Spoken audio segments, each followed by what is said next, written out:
τη χαίρεσαι την καινούρια σου αγάπη εναντί και να με κερνάς φαρμάκι να τη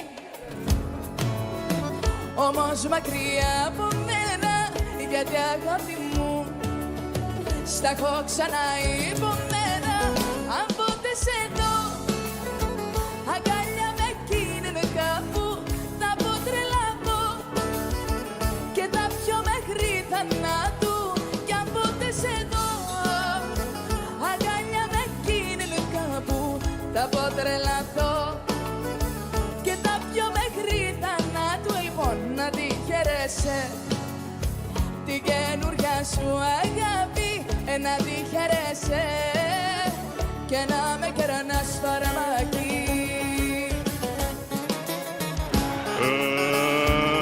Let's get ready to rumble!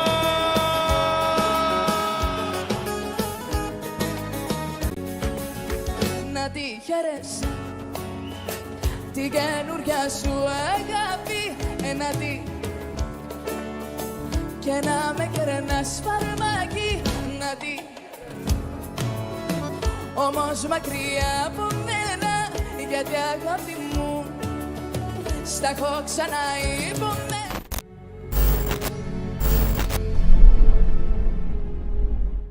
So why is Allah saying to him the following ayah?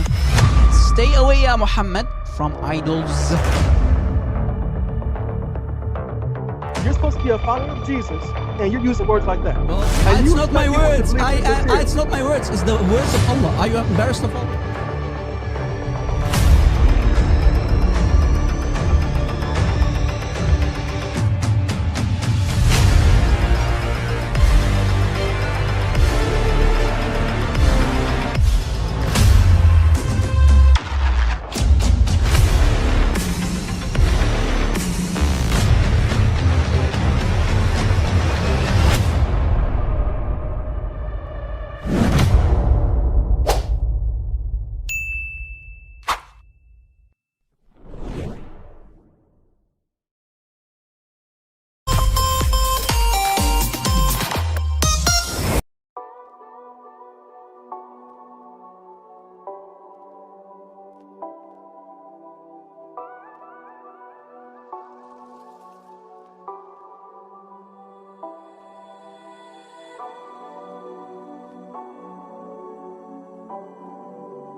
Ladies and gentlemen, this is the moment that you all have been waiting for. It's time! You're listening to the live broadcast of your friendly neighbor, stream doctor, and Christian polemicist. The warrior for Christ, an enemy of Allah and his messenger. This is your favorite YouTuber. Now, speaking from cave, Hira.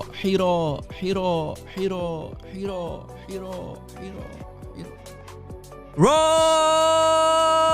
Christian.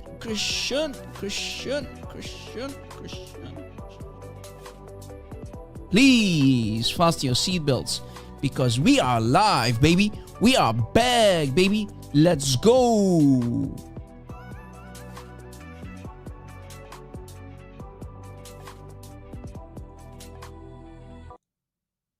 All right. Welcome, everybody. God bless you. Nice to see you. We are live, baby. Yes, you heard it correctly. We are live.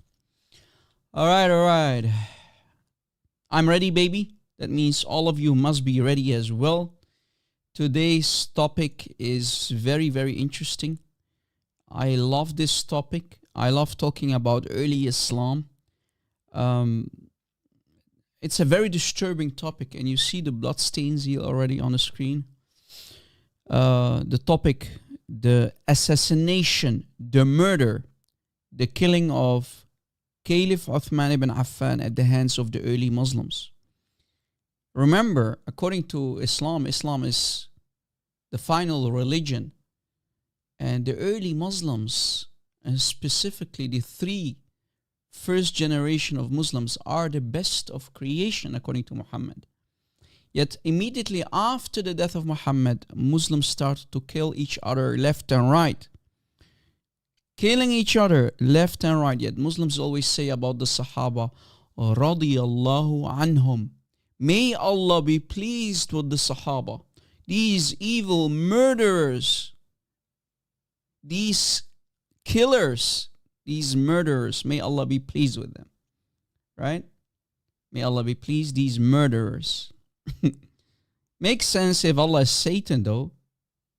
If Allah is Satan, if that's what Muslims try to convince us, that and it makes sense that the worshippers of Satan, i.e. Allah, it makes sense that they are pleased with by Allah, right? Radiyallahu anhum, these murderers and deceivers. So this is the topic of today. Again, guys, you heard it correctly. We are live. Try to invite as many people as you can because this topic is very interesting. We have talked about this topic in the past, but I thought, hey, let me bring it up because it's very interesting to mention all over again. It has been way too long. Okay, guys? So, peace of Christ to all of you. In this video, like I said earlier, we will shed some light on this very interesting, yet very disturbing, but damaging event in the history of all Islam, of early Islam, back in the 7th century. The murder, the assassination of Caliph Uthman ibn Affan. So let me take you on this journey with me again. But before we talk about this, guys, before we start, you know me, I always love to start with a prayer. So I ask you to pray with me first so that everybody who's listening and watching will be blessed. Make sure, guys, to smash the like button. Destroy it, but tap it lightly with a siwak. Remember, chapter 4, ayah 34. Use or implement chapter 4, ayah 34 of the Quran. وَضْرِبُهُنَّ, the button, the like button, lightly with a siwak. Okay, with a siwak, with the Islamic toothbrush. So apply chapter 4, ayah 34 of the Quran. Rob, it's not funny, okay? Okay, beating women is not funny, Rob. Well, don't shoot the messenger. I'm only quoting chapter 4, ayah 34, okay? All right, let us, guys, all jokes aside, let us pray so that we can start this live stream. And pray that everything will go smooth, guys. That the whole stream, everything will go smoothly. That the sound, the internet connection will be stable. All right. Pray with me. باسم الاب والابن وروح القدس إله واحد آمين. بشيم أب واب روح قديش وحد الله شرير آمين. And in English we always say, in the name of the Father, the Son, and the Holy Spirit, three persons, one God whom we worship, we pray. Thank you, Lord, for allowing us to do another live stream today with our wonderful team of admins and our beloved audience and subscribers. Yes, Lord, bless this live stream, the internet connection, and everybody who is here listening and watching, including our Christian brothers and sisters, but also our Muslim friends, our brothers in humanity who might be interested in today's live stream, oh Lord. Also keep our families, our loved ones and children safe. Bless them and protect them, Father. And Lord Jesus Christ, I beg you, I pray to you right now. Yes, Lord. I beg you to cleanse all of us with your holy blood and fill us with your Holy Spirit. Please, Lord Jesus Christ. Yes, Lord. Please shine your holy light on all of us, including the Muslims who might be in need and are seeking for the truth. Please, Lord, open their eyes.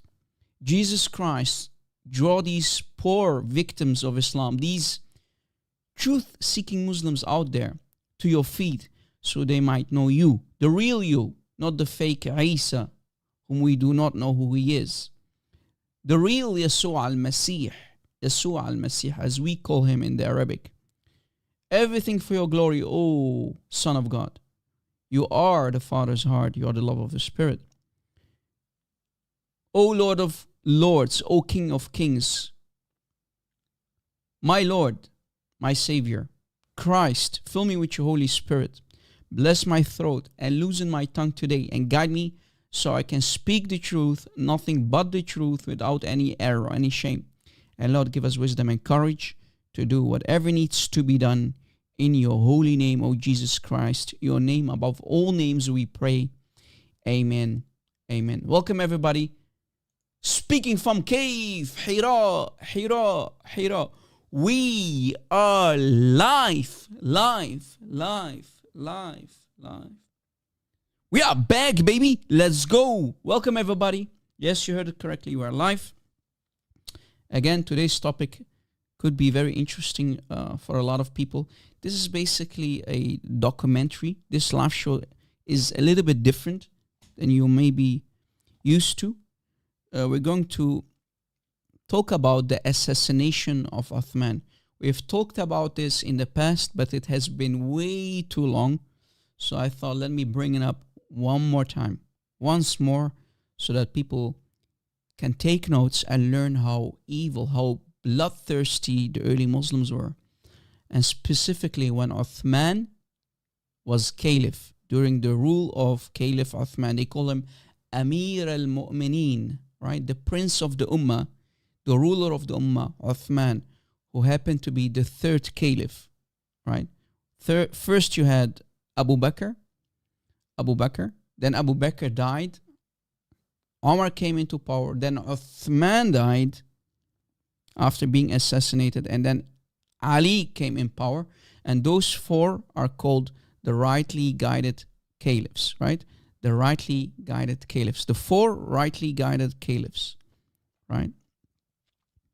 We have Abu Bakr, Omar, Uthman, and Ali here in the bottom. Four rightly guided caliph. Okay, so let us talk about this topic. Let us start actually. Guys, try to invite as many people as you can, please, because today's topic is very, very interesting. And again, guys, I don't think it's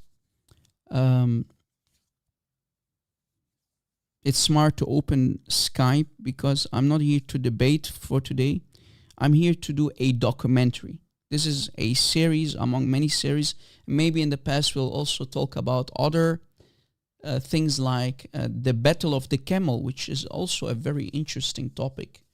What happened between Ali and Aisha? So maybe, Lord willing, we can shed some light on that topic as well. So pray that we can deliver in the future as well, guys.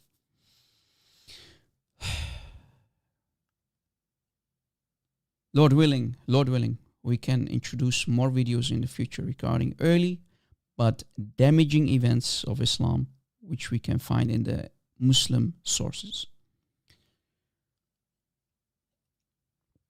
All right. Destroy the like button, guys. Invite, share the link on social media. Let everybody know that Rob Christian is live. Many people don't know. You have the option as well to subscribe to my Patreon account, patreon.com/RobChristian, for free these days.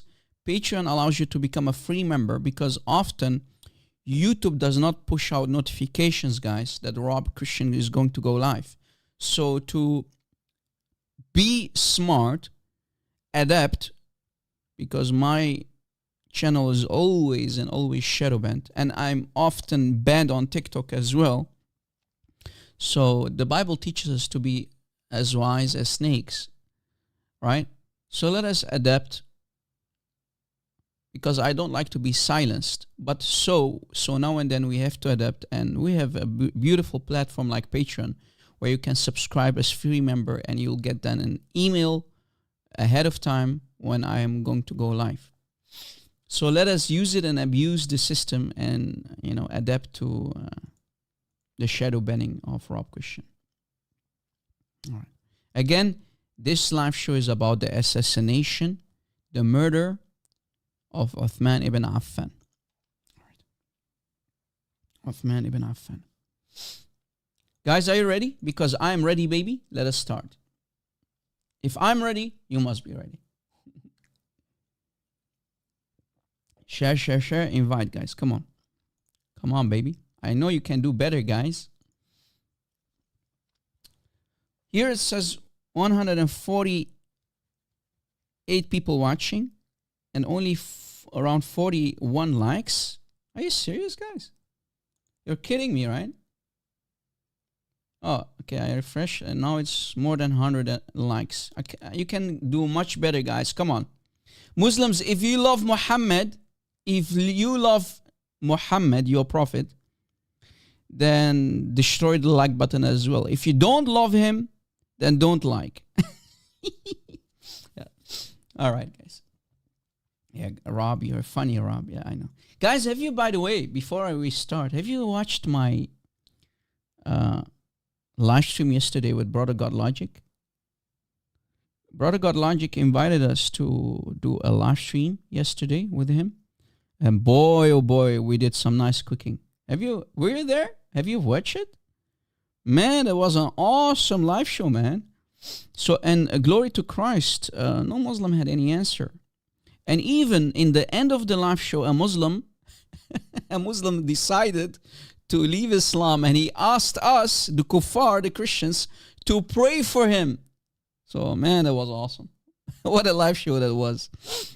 Yeah, and we took deep dives in the Islamic books, and we went to Al-Qurtubi, Tafsir Al-Qurtubi, we went to Bukhari, the collection of Bukhari, we went to Ibn Abbas, we went to Ibn Kathir, and we did some damage, we did some nice cooking, you know, and even Brother Avery from God Logic Apologetics, the host of that live stream, he even took on his head, his chef, he put it on his head.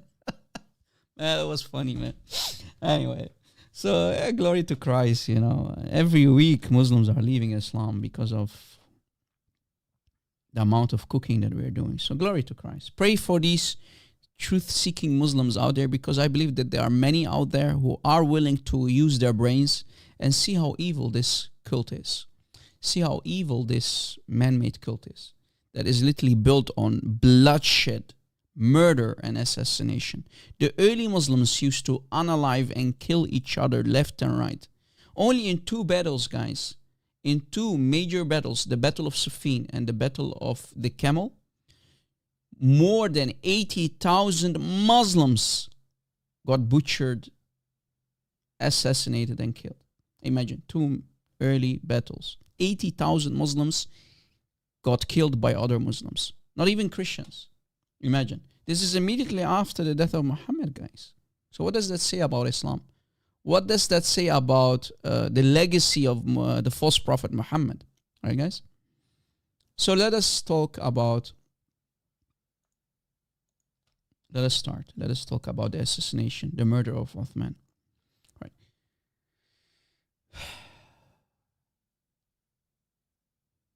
The fourth rightly guided caliphs ruled the Islamic Ummah for 30 years, guys. So like I said, Abu Bakr, the first caliph, Umar, the second caliph, Uthman, the third caliph, the man of the hour, and Ali. They call them the four rightly guided caliphs. The 4 rightly guided caliphs. They ruled together, these 4 ruled together the Islamic Ummah, the Islamic nation, for 30 years. Abu Bakr ruled for 2 years. Abu Bakr, the father of Aisha, ruled for 2 years. Then he died. Then Umar came into power. He ruled for 10 years. And by the way, it was Umar who abrogated the prostitution, the ayah of Mut'ah, in chapter 4, ayah 24 of the Quran. That Umar. And we have Uthman. He ruled for 12 years. Uthman ruled for 12 years. And finally, the last caliph of the 4 rightly guided caliphs, he ruled for 6 years. The cousin of Muhammad, Ali. All right? Ali. Uthman ibn Affan, ibn Affan, right? Uthman ibn Affan, he is responsible for collecting the Quran, right, guys? Remember? when he collected the Quran. Most of you know him as Uthman, right? Uthman, Caliph Uthman. His full name is Caliph Uthman ibn Affan.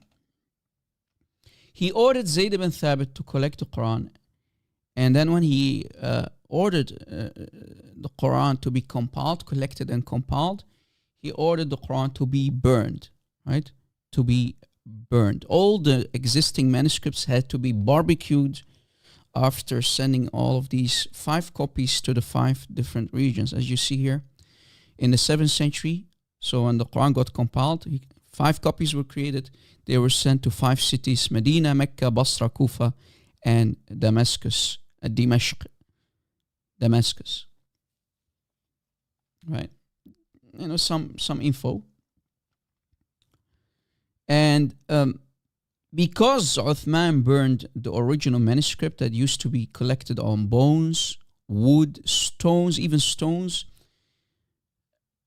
many people didn't want to hand over their original masahif, the original physical manuscripts. One of the reasons that led to that was actually one of the reasons for his murder at the hands of these Muslims and Sahaba around him. So one of the reasons is because Uthman ordered all of the existing manuscripts to be burned. I mean, if you collected the Quran in your personal Quran, right guys, from the mouth of Muhammad is supposedly receiving ayahs, and he's reciting them.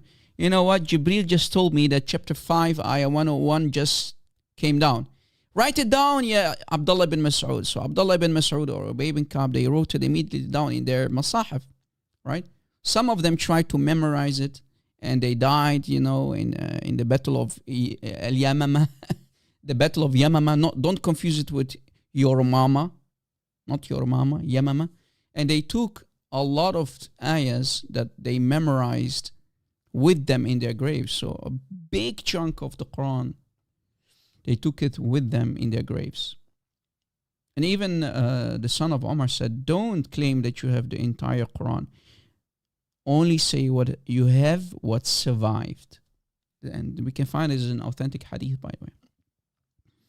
So one of the reasons why they assassinated Uthman was him ordering the Qur'ans to be burned. And he burned actually 6 out of the 7 ahruf. Remember, Muhammad said that he received from Jibreel the Quran in 7 ahruf. Nobody knows what the 7 ahruf are. Don't confuse the 7 ahruf with the 7 qiraat. 2 different things, okay? So Uthman was the one who ordered 6 out of the 7 ahruf to be burned. So in this video, guys, we will go through some topics. We'll go through some sources that we can find in the Islamic books. And we'll continue from there. So let me show you this book. I've showed this book earlier in the past. Kitab al-Masahif by Abu Bakr ibn Abi Daud. This is the son of the writer of the Sunan Abi Daud. So this is the son, right? This is Abu Bakr ibn Abi Daud al-Sajistani, the son of the writer, the compiler of Sunan Abi Daud, among the Kitab al-Sitta, right? The 6 authentic books. So this is his son, okay? All right. On pages 241, we have an authentic hadith, hadith number 119. It says, حدثنا عبد الله ثناء أبو الطاهر ثناء ابن وهب قال, and it continues, the chain of narration that is authentic, the hadith that is authentic. It continues on the next page. Look, it says إسناده صحيح. Do you see it? 3, pay attention to the footnote. We have always the dividing line underneath footnote, not Ibn footnote, not Sheikh Ibn footnote, no, the footnote. And we have always the editor's footnote, and to point out if a hadith, let's say, is sahih or not, or some extra information. It says here, isnadu sahih. We go up, we see that it's talking about this hadith. Okay, what does it say? When Imam Malik, the founder of the Maliki Sunni school, right? Remember, in Islam, you have four main madhab. The madhab of Imam Malik, the founder of it, was asked about the Mus'haf of Uthman.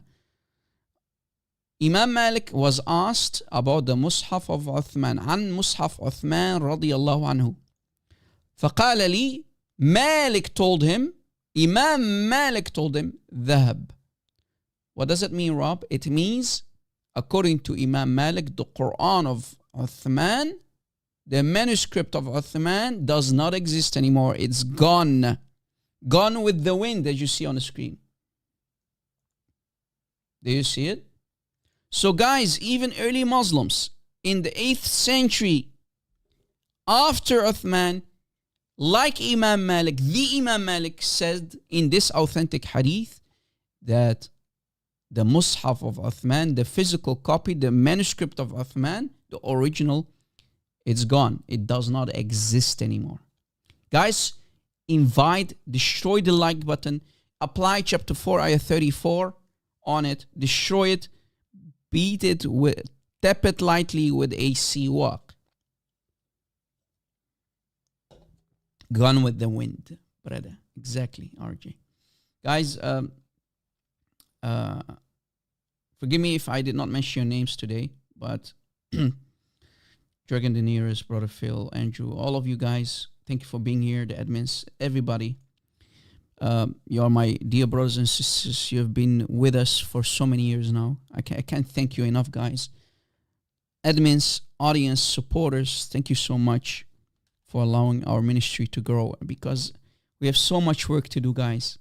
Please, please continue supporting our ministry. Our work is very damaging. As you have noticed, I'm not sure what's going on lately. I'm not sure what's going on lately, but I want to thank the Lord, the living Lord, the King of Kings, the Lord of Lords, Jesus Christ, for this awesome ministry that I have created with you guys from the beginning, many years ago. We have people who are with us from the very beginning, guys. I'm not kidding. People like Brother Phil, people like Sister Dragon, many people who are here with us. Many topics that we're talking about are causing a huge tsunami, guys, in the Islamic world. Our videos are reaching many people lately. And as you have noticed, week in, week out, Muslims are leaving Islam because of our teaching, our videos and live shows. Many. So we have hope for many Muslims, guys. We have hope for many Muslims out there. So consider supporting the ministry, guys. All right. So that now that we've proved that the Quran of Uthman does not exist, and one of the reasons for him to be unalived, to be killed, is burning the Quran of the early Sahaba. They didn't like to hand over their original Quran, so they decided to kill him in the end. That's one of the reasons, but there is another reason that I'm going to talk about today. All right. As I said, the murder of Uthman ibn Affan happened at the hands of the Sahaba. Rudwan Allahi alayhim, right? May Allah be pleased with them. Or as the Muslims here, like I said, in the West will say, may Allah be pleased with them. These thugs, these sa'alik, these killers and murderers, may Allah be pleased with them. Right? The Sahaba, the companions, and their students. Like in the Battle of the Camel and the Battle of Siffin, as we mentioned in the beginning of the live show, around 80,000 Muslims were killed. Imagine, first generation of Muslims butchering one another, left and right after the death of Muhammad. Imagine if Paul would have killed, let's say, Peter, or Peter would have killed Matthew. What would have the Muslims said about us? But that's literally what the Sahaba did to one another. They took each other's heads off with swords. They used to put spears in each other's bellies, killing each other left and right. like animals, as if you are butchering an animal. Bloodthirsty cult started immediately, right? Immediately. Imagine. And they call this the religion of God. I mean, what legacy did Muhammad leave behind? Nothing but bloodthirsty animals and savages, right, guys? This is the black history of early Islam. So let us see, guys, what we can find in the Muslim sources about Uthman's killing. In the book of Imam al-Suyuti, Tarikh al-Khulafa, on page 125, we read, in the Islamic year 646, Uthman removed Sa'd bin Abi al-Waqqas as ruler in Kufa, which is nowadays Iraq. So Uthman, when he came into power, guys, he made some political decisions that were not that smart. He was not a smart ruler, guys. Uthman was a horrible ruler. He made some bad political decisions, okay? So he removed the ruler of Kufa, the city Kufa, right? Which is nowadays Iraq, a city in Iraq. And he appointed in his place Walid ibn Uqba Abi Mu'ayt as the new governor of Kufa, who was a Sahabi and, of course, the brother of Uthman from his mother's side. So, guys, what's going on, if you noticed, Uthman, right, Uthman,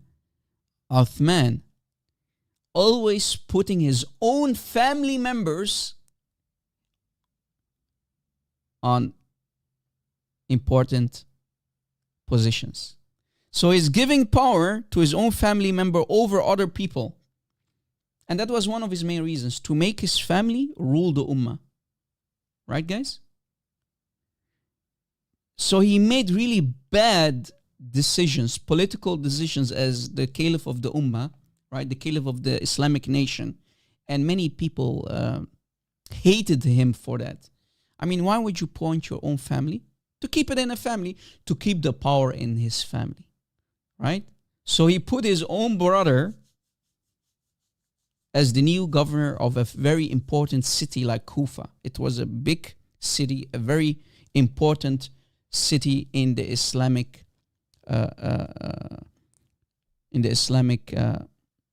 empire. So many people were disgusted by these decisions of Uthman by placing his own family members to rule important positions, regions, and cities like Kufa.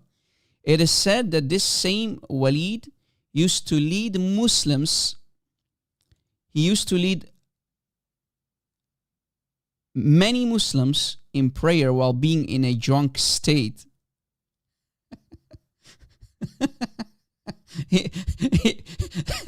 Imagine, guys, Al-Walid used to lead prayer in a mosque while saying, "Shall I pour you more wine?"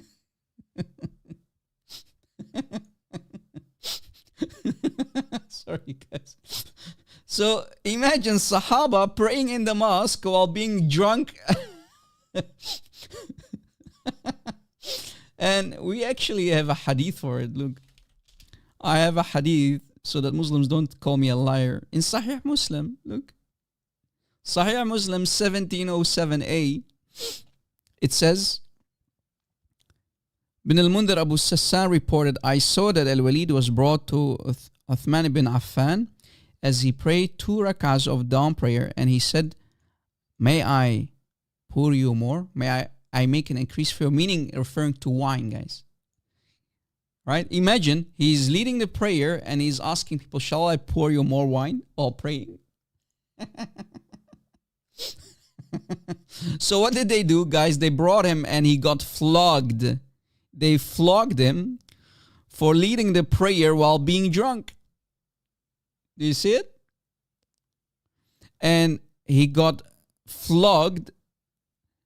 He got flogged. Flog him! Do you see it? and he received 40 stripes. Abu Bakr gave him 40 stripes, and Omar gave him 80 stripes. Do you see it? And Muslims cannot agree how many flogging he got, but someone here in the bottom saying it should have been 40. So he was literally leading the prayer while being drunk. That's Al-Walid, who was the governor of, who became the governor of Kufa under the rule of Uthman. Imagine. So he was known for being always drunk. Yet Uthman, the smart Caliph Uthman, he put him on a very important position, like being the governor, the ruler of Kufa. So you see why people started to get grudges against Uthman. Uthman, you're a stupid ruler. We know this guy is always drunk, and you're going to make him a governor of Kufa. Yes, because he's my brother. Duh. I want to keep the power in my family. Yes. So you get the idea what's going on, guys. Yeah, this is the legacy of Muhammad. All right. So this Al-Walid used to say to the Muslims, Azidukum, which means, shall I pour you more wine? Well, literally is leading the prayer in the mosque. So Al-Walid's behavior, guys, and his wine consumption riled the pious Muslims of that city, compelling Uthman to recall him in 650, in the year 650, and Al-Walid fled to Upper Mesopotamia following Uthman's assassination in 656, and he died in Al-Raqqa, which is in Syria nowadays, in the year 680. So this is what the Islamic sources are telling us, guys, about Al-Walid. Okay. If we continue, also in At-Tarikh Al-Tabari, the history of Al-Tabari, volume 3, page 374. So you see, guys, I'm giving you sources. We read that Amr bin al-As tried to give Uthman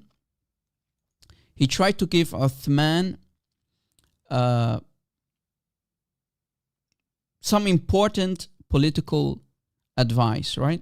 But Uthman, as Caliph and ruler of the Islamic Ummah, he failed. He was too arrogant.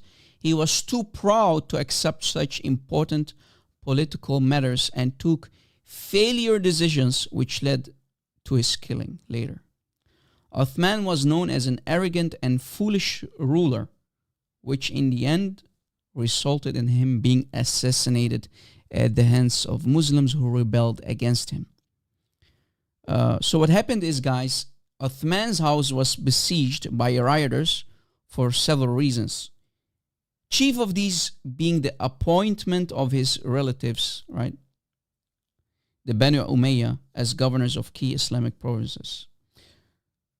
But let us start from the beginning, guys. So Uthman became Caliph in the year 644 CE. After replacing Amr bin al-As, he appointed Abdullah, maybe you've heard of him, Abdullah himself as governor of Egypt. Guys, you know who Abdullah is? Any people in the chat? Do you know who Abdullah bin Abi Sarh is? Anyone knows? Anyone knows who Abdullah bin Abi Sarh is? Anyone has an idea? Who is Abdullah bin Abi Sarh? The guy who used to write the Quran for Muhammad, right, guys? One of the main scribes of Muhammad. And specifically, the scribe who wrote chapter 23, ayah 14. Remember? This last part here, which you see on the screen in chapter 23, ayah 14, are not the words of Allah, but the words of Abdullah ibn Abi Sarh. So when Abdullah ibn Abi Sarh, this guy that you see on the screen, who later became even a Muslim, ex-Muslim, because he saw that Muhammad was copying his words, plagiarizing his words, and claiming that that's how Allah sent the ayah down. So when he wrote this part from here, when Abdullah is writing down, so guys, Abdullah is writing down the ayah, right? Abdullah bin Abi Sarh. And when he finished here, he said, Blessed be Allah, the best of creators. فَتَبَارَكَ اللَّهُ أَحْسَنُ الْخَالِقِينَ. This part here, highlighted. Muhammad said, yes, that's how it came down. Write it down.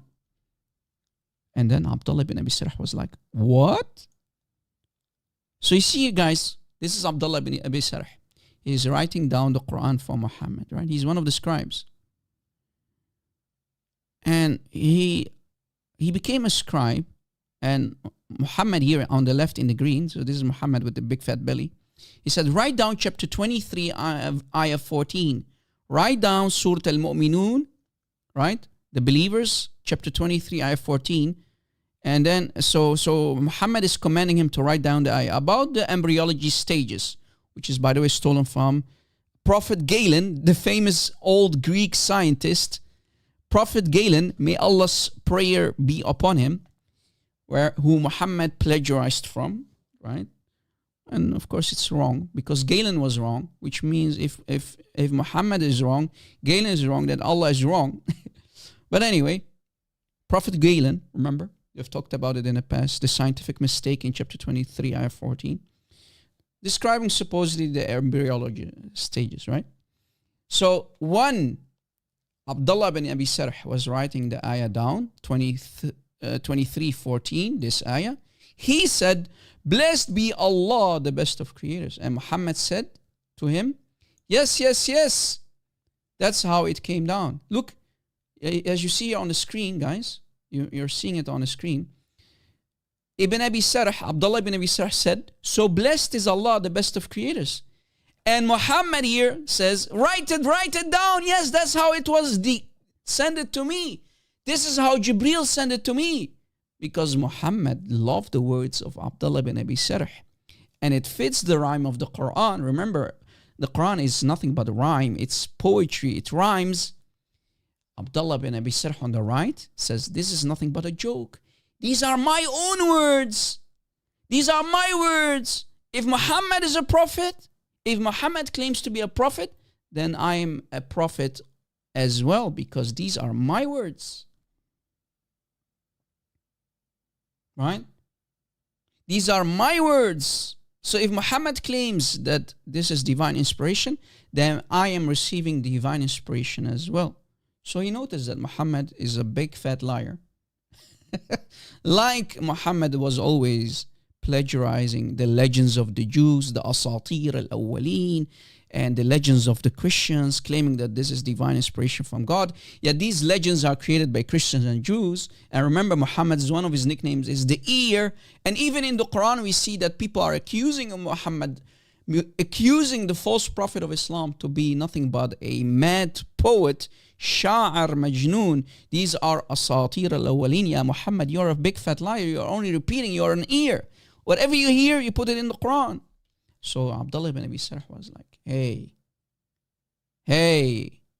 it doesn't make any sense. These are my words in the Quran. This highlighted part, فَتَبَارَكَ اللَّهُ أَحْسَنُ الْخَالِقِينَ, are my words. So if Muhammad claims that this is divine inspiration, then I am also a prophet. Did you catch it? And later, guys, as you see, he says, if Muhammad is a prophet, then I can be a prophet as well. Bah! After that, Abdullah ibn Abi Sarh left Muhammad. He became an apostate. He left Muhammad, and he left Medina, and he went back to Mecca. And he used to say to the people, he used to gossip about Muhammad, what he experienced. He said, and I quote, I manipulated Muhammad as I pleased. If he said all wise, then I said all knowing. So guys, not only one ayah, but multiple ayahs where Muhammad was using his words, because he loved the way, the poetry of Abdullah bin Abi Sarh. He would agree with everything I said, ask me to write it down as if it's divine inspiration from Allah, calling it Quran. That's right. Muhammad is a scammer. He's borrowing my words. He's plagiarizing my words, claiming that these are from Jibreel. That's how the Quran was written. I wrote these words. These are my words in his Quran. So when Muhammad heard what Abdullah ibn Abi Sarh was doing, what he was saying to the people in Mecca about Muhammad, So at the time Muhammad was in Medina, right? He started to get a huge grudge against Abdullah ibn Abi Sarh, and he wanted him to be slaughtered, right? Muhammad wanted the Sahaba to slaughter now the apostate Abdullah ibn Abi Sarh. And remember, guys, Abdullah ibn Abi Sarh is the brother of Caliph Uthman, again, through suckling, right? So when Muhammad went to Mecca to ordered his hit list, remember Muhammad, guys, had a hit list. You know what a hit list is, right, guys? He created a list and he put names on the list of men and women to be slaughtered, to be assassinated, right? So one of them was also Abdullah ibn Abi Sarh. So what happened is, guys, when Abdullah ibn Abi Sarh heard this, he went and he, like many other people who were ordered to be assassinated, like here, Bin Akhtal. Bin Akhtal, guys, another person who tied himself with ropes against the Kaaba. You see it? And still the Sahaba butchered him with their swords. You see, kill him, Muhammad said. Kill him. So people who were criticizing Muhammad, calling him a false prophet, they were ordered to be killed. So the hit list, the names, one after another, the Muslim soldiers, the Sahaba, killed them. Killed the Kafir. Only because they were criticizing Muhammad. So Abdullah bin Abi Sarh, he heard what was going on, about the bloodshed, even against the Kaaba, right? So the Kaaba became not only bloody because of the menstruation blood of the women, but also it was covered with the blood of the criticizers of Muhammad. Remember, back in the old days, before Islam, the women used to rub their bloody private parts against the black stone. So not only blood of the women, the black stone was not only covered with the blood of women, but also the blood of the enemies of Muhammad who used to criticize him. So Abdullah ibn Abi Sarh feared for his life. He said, Muhammad is going to kill me, right? When he heard what happened to the others. So Uthman ibn Affan came to his aid, because remember, Uthman at that time was a very, very rich guy, and Muhammad needed such people, to support him. So Uthman stood in front of Muhammad and said, "Yeah, Muhammad, please don't kill him. He's my brother through suckling." Abdullah bin Abi Sarh, your scribe, we know he did a mistake. He made a mistake, and he started to gossip about you. But please don't unalive him. He's my brother through suckling. And look, Muhammad here, Muhammad in the green, he didn't like it. But because Uthman was very important, he said, he said to the Sahaba who led Abdullah ibn Abi Sarh to stay alive, he said, you should have killed him, right? And one of the Sahaba said, yeah, Rasulullah, you should have winked with your eye so that to give us a signal to kill him. Muhammad said, the prophets do not wink. So Muhammad came with an excuse that prophets of Allah do not wink. So guys, to give you an idea, this scribe of Muhammad, the brother of Caliph Uthman through suckling, who used to write the Quran for Muhammad, apostatized, but later had no other choice but to return to Islam, right? He never believed in Muhammad to begin with, but he would have been unalived, he would have been killed if he did not return to Islam. So he left Islam after finding out that Muhammad is stealing his words, specifically the last part. So blessed be Allah, the best of creators, in chapter 23, ayah 14. Just to give you an idea, guys, what was happening, right? So, if we go back to the main topic,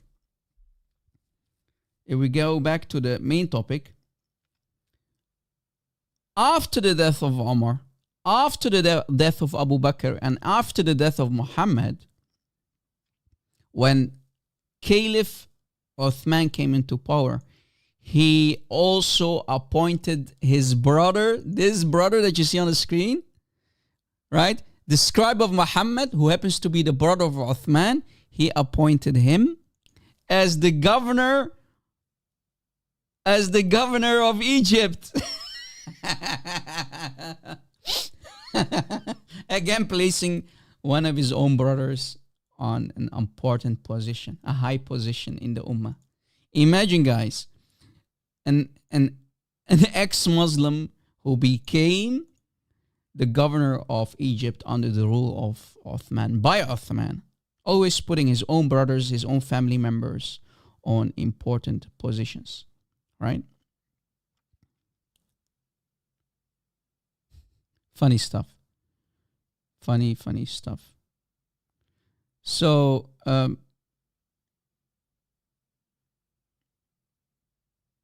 in Tarikh al-Tabari, guys, volume 3, page 389, in Tarikh al-Tabari, volume 3, page 389, we can read the following. On Friday, the Egyptians, so guys, you need to understand, at this time, under the rule of Caliph Uthman, his brother through suckling, the apostate, who had no other choice but to come to Islam, else he's going to be killed. The people in Egypt, the Egyptian Muslims, they came to Medina, right? To Medina.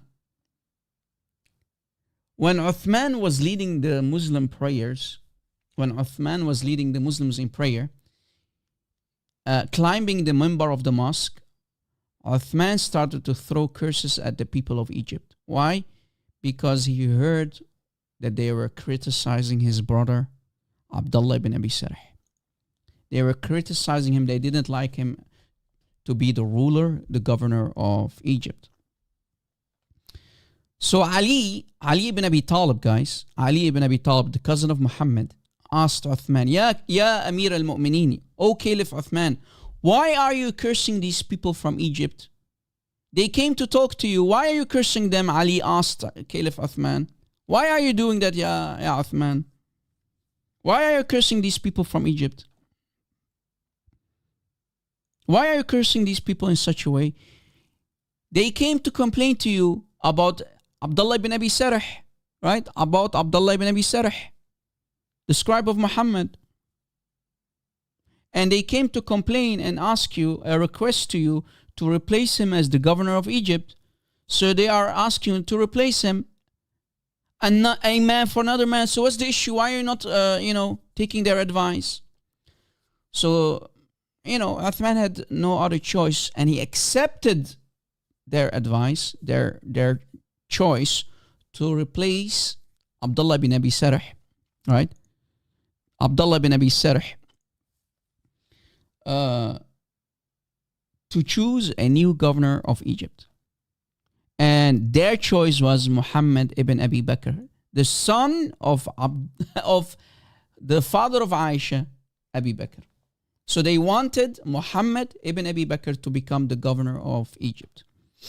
And if we continue and we see what the Islamic sources tell us, and specifically in the book of Jalaluddin al-Suyuti, Tarikh al-Khulafa, the history about the caliphs, Tarikh al-Khulafa by Jalaluddin al-Suyuti, on page 127 we read that Uthman agreed on the position of Muhammad ibn Abi Bakr as the new governor of Egypt after replacing this guy here, Abdullah ibn Abi Sarh, his brother, through suckling. In the meantime, like I said, Uthman was always bad in political decisions. He made very, very bad political decisions that led to his assassination, to his murder at the hands of Muslims. Right? So what happens is, guys, Uthman sends in secret, listen carefully, guys, I hope everybody's with me. Guys, I hope I'm not putting you asleep. Should I continue? Are you interested for me to continue? Because I think this is very interesting. The black page, the black history of Islam, the assassination of Caliph Uthman. Are you interested, guys, for me to continue? I hope I'm not putting you asleep, because as you notice, this is a different kind of live show today. This is basically a documentary, right? And if it's a success, maybe we'll continue this kind of series in the future as well, if you guys like it. Not sure. We'll see. We'll see. So guys, okay, a lot of people are saying continue. Someone is saying even I'm fascinated. Really? You like it?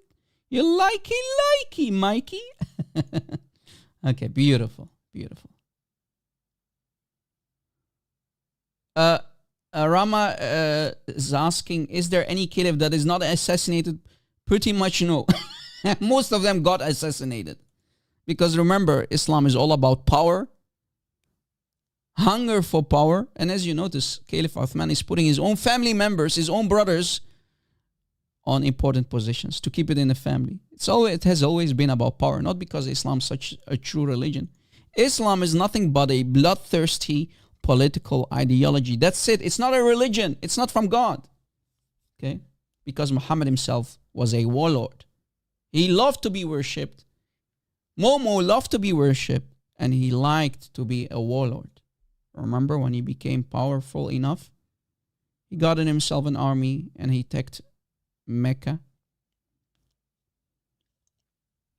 Exactly, Andy. That's what Islam is. It's nothing but a death cult. All right. So let me continue, guys. Let me continue. So, guys, in secret, if we continue, so after agreeing that he is going to replace his brother, Abdullah, right? To replace Abdullah here, to replace him with the son of Abi Bakr, Muhammad ibn Abi Bakr, the new governor, he agreed with the Egyptians, yes, I'm going to fulfill your desire, your wish, to replace my brother through suckling Abdullah ibn Abi Sarh, the scribe of Muhammad, the ex-scribe of Muhammad, to give you a new governor. In secret, guys, in secret, Caliph Uthman in secret then sends a secret message to his brother through suckling, Abdullah ibn Abi Sarh, right?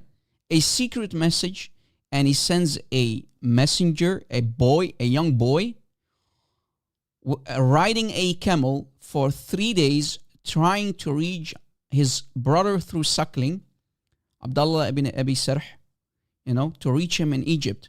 Why? Because he wanted to tell his brother, you know what? When the Egyptians come to you and tell you, Ya Abdullah ibn Abi Sarh, you're going to be replaced by the son of Abi Bakr, Muhammad ibn Abi Bakr.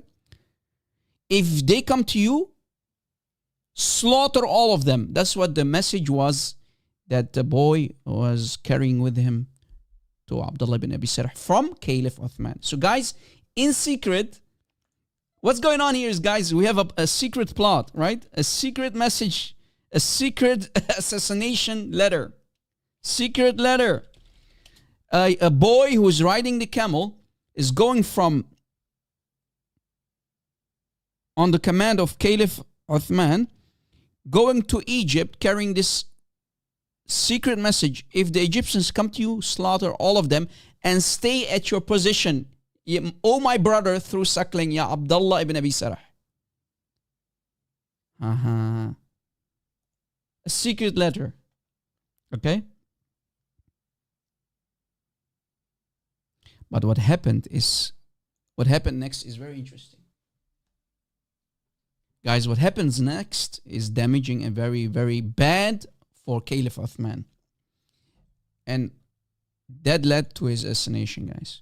So when this boy, we have a boy riding his camel, carrying the, between his, clothes, he's carrying the message, a secret message to Abdullah bin Abi Sarh.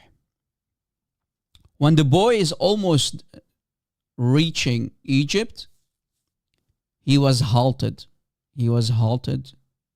Right? He was stopped.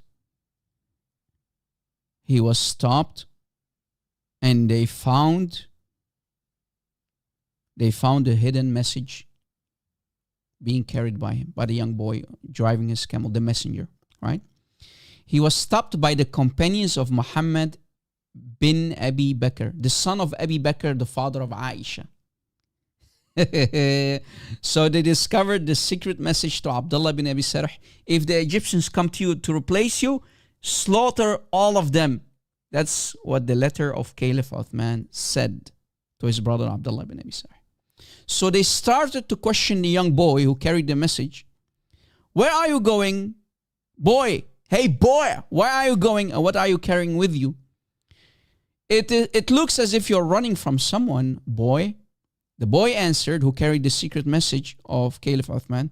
He said and answered, I am the boy of Amir al-Mu'mineen. I am the messenger of Amir al-Mu'mineen, the Caliph of the Ummah, Caliph Uthman. He ordered me to carry this message to his brother through suckling, the governor of Egypt, the current ruler of Egypt, his brother through suckling, Abdullah ibn Abi Sarh. So they find out what he was carrying and they started to read it. So the boy continued saying, Caliph Uthman asked me to travel to Egypt. So they started to search the young boy and found with him the secret letter from Uthman addressed to Abdullah ibn Abi Sarh, saying, so what did the letter say? If Muhammad ibn Abi Bakr and such people would come to you, then make sure to assassinate, to slaughter all of them.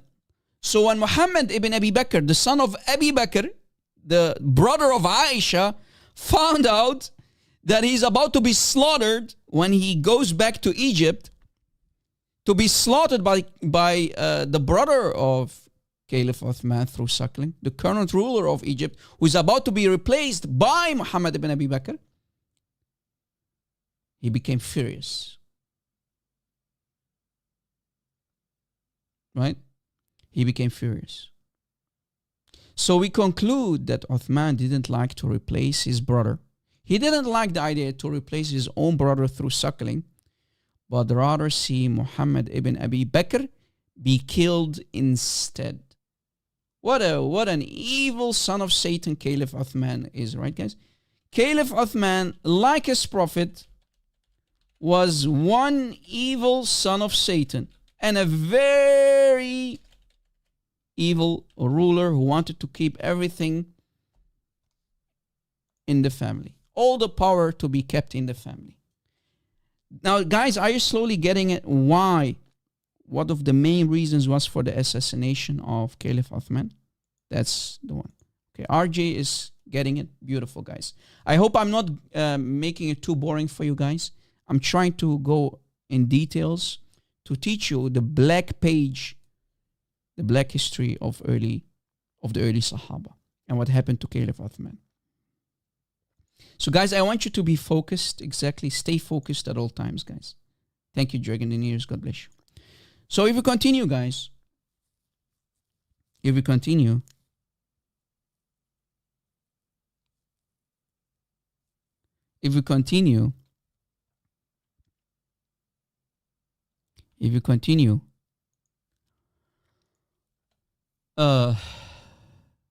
When the companions of Muhammad Abi Bakr discovered, as I said, this secret plan of Caliph Uthman, i.e. the assassination of Ibn Abi Bakr, right? Muhammad ibn Abi Bakr and his supporters who wanted him to become the replacing governor, right? The new governor of Egypt, when they found this hidden message carried by this boy who is riding his camel for 3 days, they became furious and they went back to Caliph Uthman in Medina, right?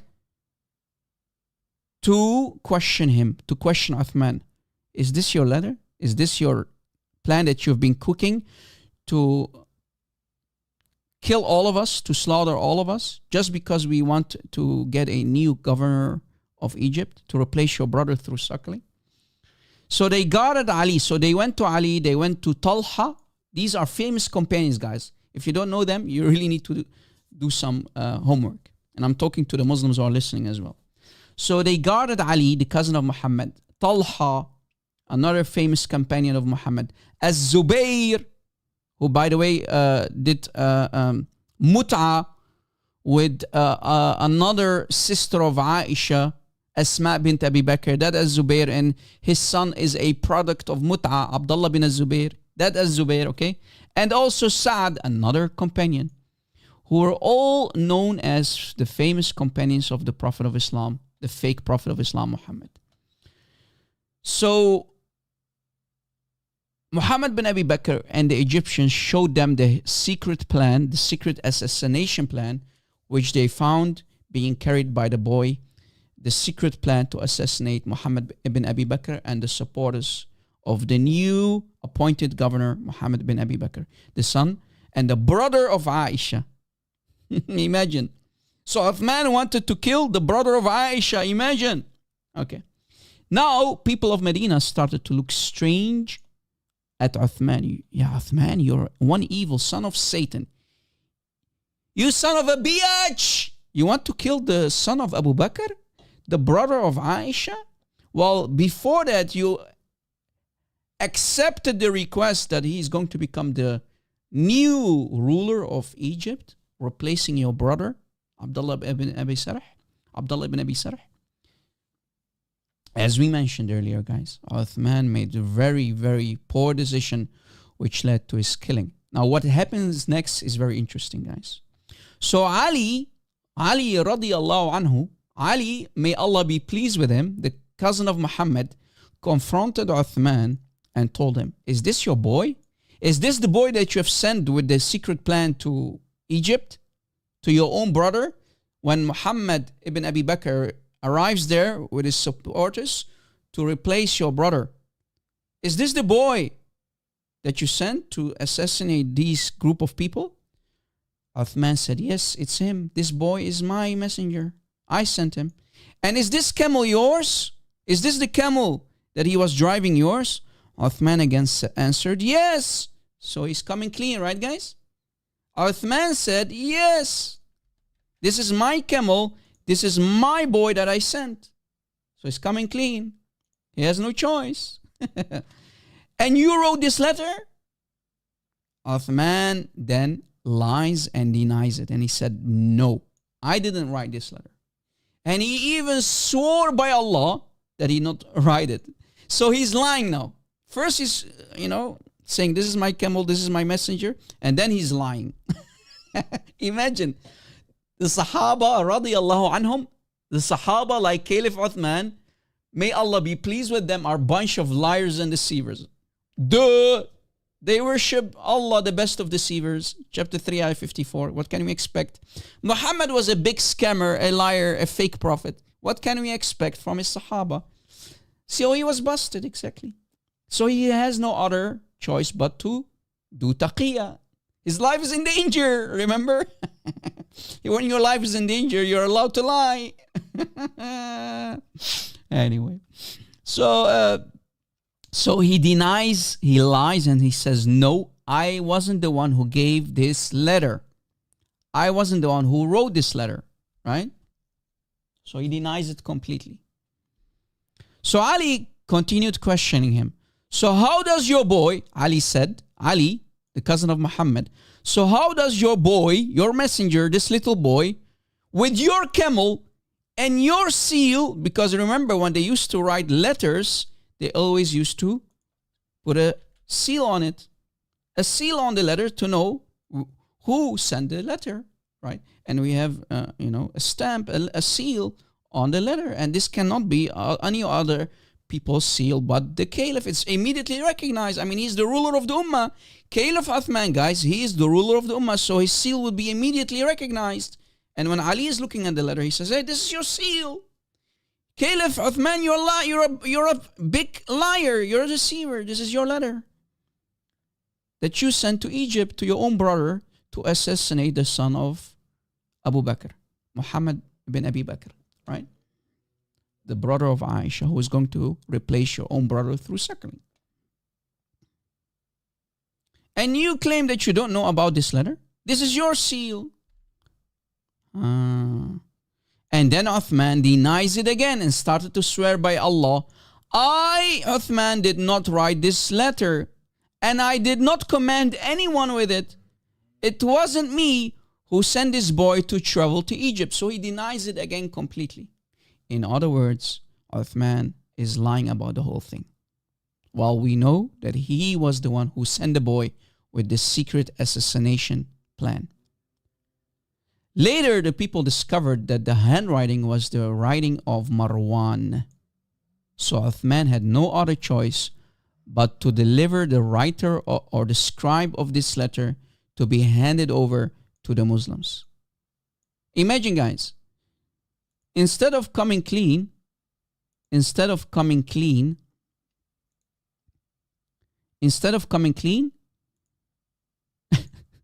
he gives the scribe of the letter. Remember, these rulers had their own scribes. You know, write me a letter, Ya Marwan.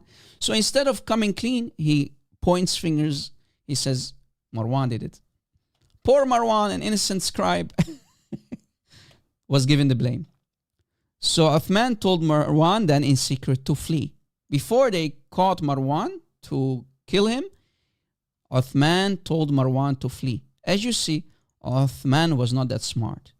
Instead of saving his own ass, instead of Caliph Uthman saving his own ass, he made it worse for himself, commanding the scribe Marwan to flee in secret. So Uthman was not that smart. He made very bad political choices. He was very arrogant and very foolish in his political decisions. So the people are becoming angrier and angrier and angrier, guys. The people are becoming angrier and angrier and angrier by the second. And they started to surround the house of Caliph Uthman. So the house of Caliph Uthman, the ruler of the Ummah, is being now surrounded by Muslims. Right? They are surrounding his house. The angry mob started to demand a new caliph. We don't like Caliph Uthman anymore. He is a scumbag. He wants to kill innocent people, and specifically Muhammad bin Abi Bakr, the brother of Aisha, and the people of Egypt who want a new ruler of Egypt, a new governor of Egypt. So people are getting furious. We can't accept to follow this Caliph Uthman. We want a replacement. We want a new Caliph instead. And they even, when they are surrounding, so guys, what was happening is they are surrounding his house. They are surrounding now the house of Caliph Uthman. And they even forbid anyone to bring water inside the house. Imagine. So they are making him die from thirst. His wife is there, probably his children, right? Remember, Uthman was married. So we know, according to the Islamic sources, his wife is also in the house, right? So Uthman asks, is Ali with you? Right? While the people are, surrounding the house outside. They said, no. Is Saad with you? So what is happening is, guys, Uthman wants help. Uthman wants help. And he's asking if Ali is there. Is Ali there? No. Is the other companion Saad there? No. Again, they said no. No, nobody's here to come to your aid. When finally the message was heard, when Saad discovered that the house of Uthman is being surrounded by an angry mob who want to basically kill him and put a new caliph instead of him, appoint a new caliph instead of him, Saad himself sent his own son, and so did Talha, another companion, send his son. So the Sahaba didn't go there. They sent their children instead. Imagine, guys. And a group of the Sahaba of Muhammad also sent their sons to forbid the people to enter upon Uthman, to protect him from being butchered. Because they demanded Marwan to be delivered. But Marwan already fled. The scribe already fled. Right? So the people then started to shoot arrows at the door of Uthman. They became so angry, they wanted blood. They demanded blood. So what did they do? They started to shoot arrows at the door of the Caliph Uthman himself, injuring Hassan, the son of Ali, in the process. So they injured Hassan, Al-Hassan, the son of Ali, who is also the grandson of Muhammad, right? The Caliph of, the Prophet of Islam. Hassan is being injured in the process. So Hassan received an injury and his blood started to flow. And one of the arrows, also reached Marwan. So he was about to flee. And he was standing at the door of the house. Muhammad ibn Abi Bakr was afraid for the cause of huge fitna. So here, guys, we have the first fitna, which is corruption in the land. Right? Muslims will often mistranslate it and say these are the trials. Right? But we know the actual meaning of fitna. Fitna means corruption in the land. Who caused the corruption in the land? Caliph Uthman, with his bad political decisions. Right? Fitna.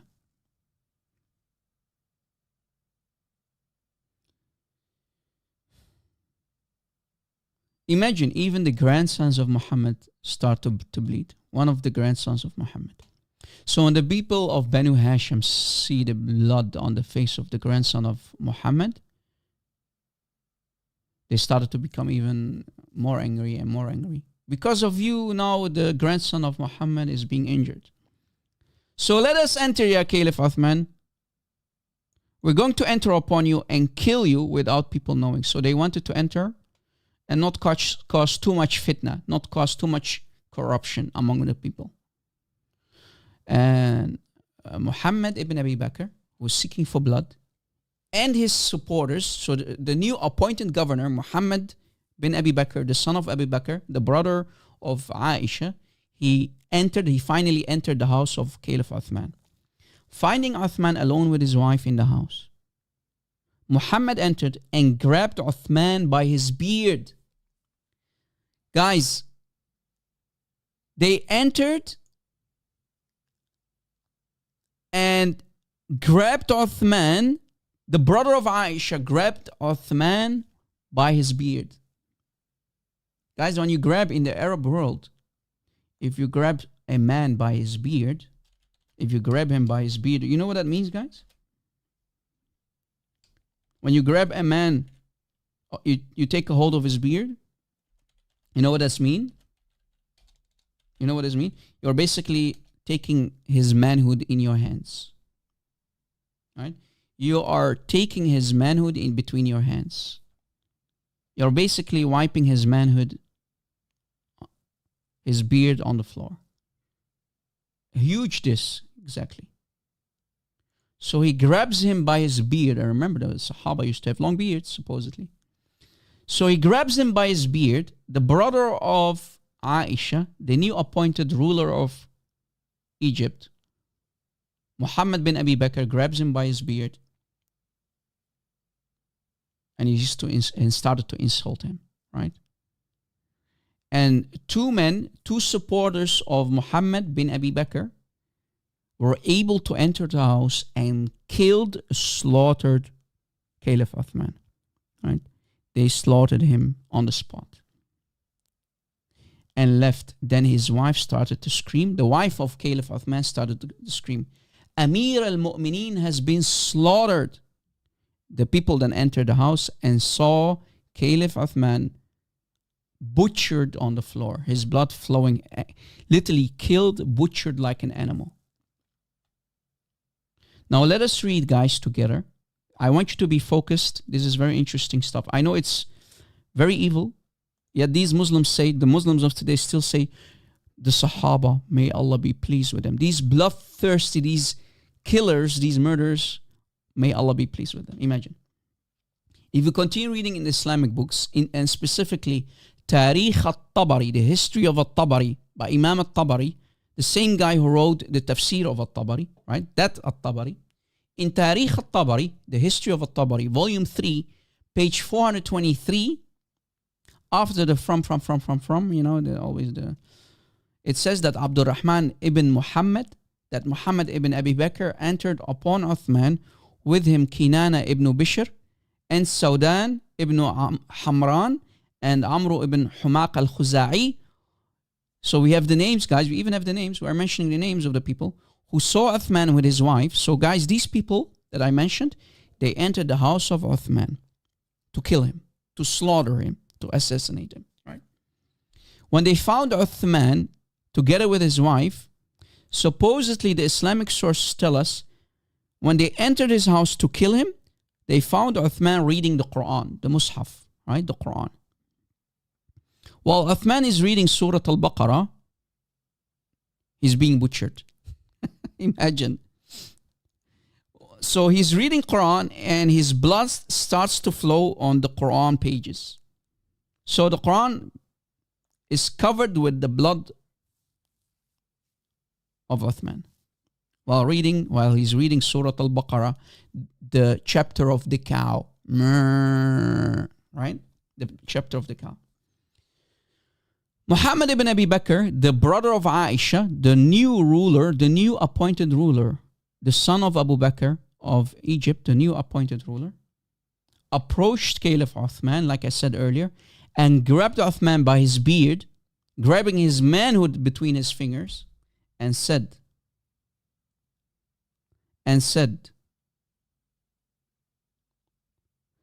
قَدْ أَخْذَاكُ اللَّهُ يَا نَعْثَلْ, which means, Na'thal means, guys, you foolish sheikh, you foolish old man.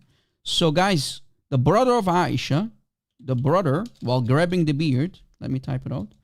The brother of Aisha, the new appointed ruler of Egypt, said to Caliph Uthman, while grabbing his beard in his hand, said, you foolish old man, before he is about to kill him, right?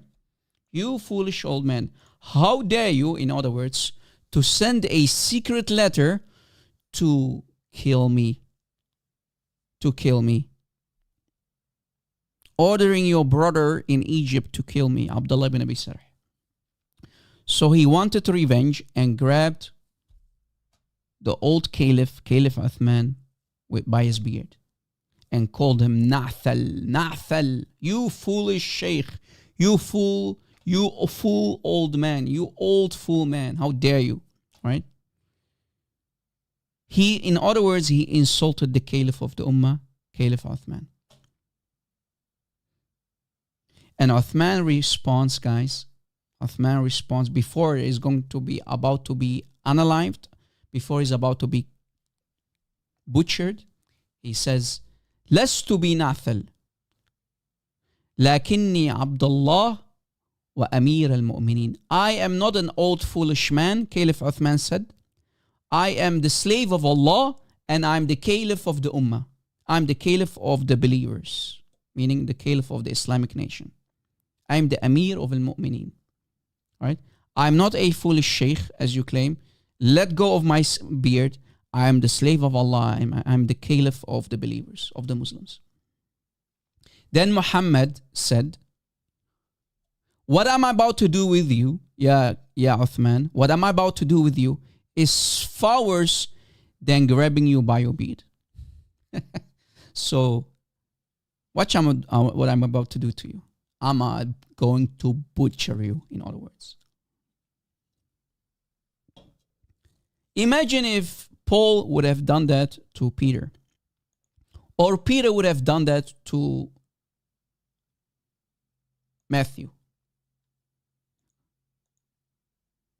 Killing each other left and right. What would the Muslims have said about us, guys? Right? So now, guys,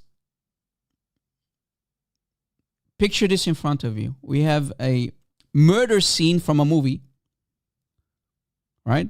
Going to happen right here, right now. Imagine this in front of you. So while the brother of Aisha is holding his beard, he says, what I'm about to do to you, ya Caliph Uthman, is far worse than grabbing you by your beard. So he took a spear in his hand. The brother of Aisha, Muhammad bin Abi Bakr, took a spear and stabbed Caliph Uthman in his forehead. Then Kinana ibn Bishr, the other person, Kinana ibn Bishr, stabbed Uthman with a same sort of weapon in his ear. Wow.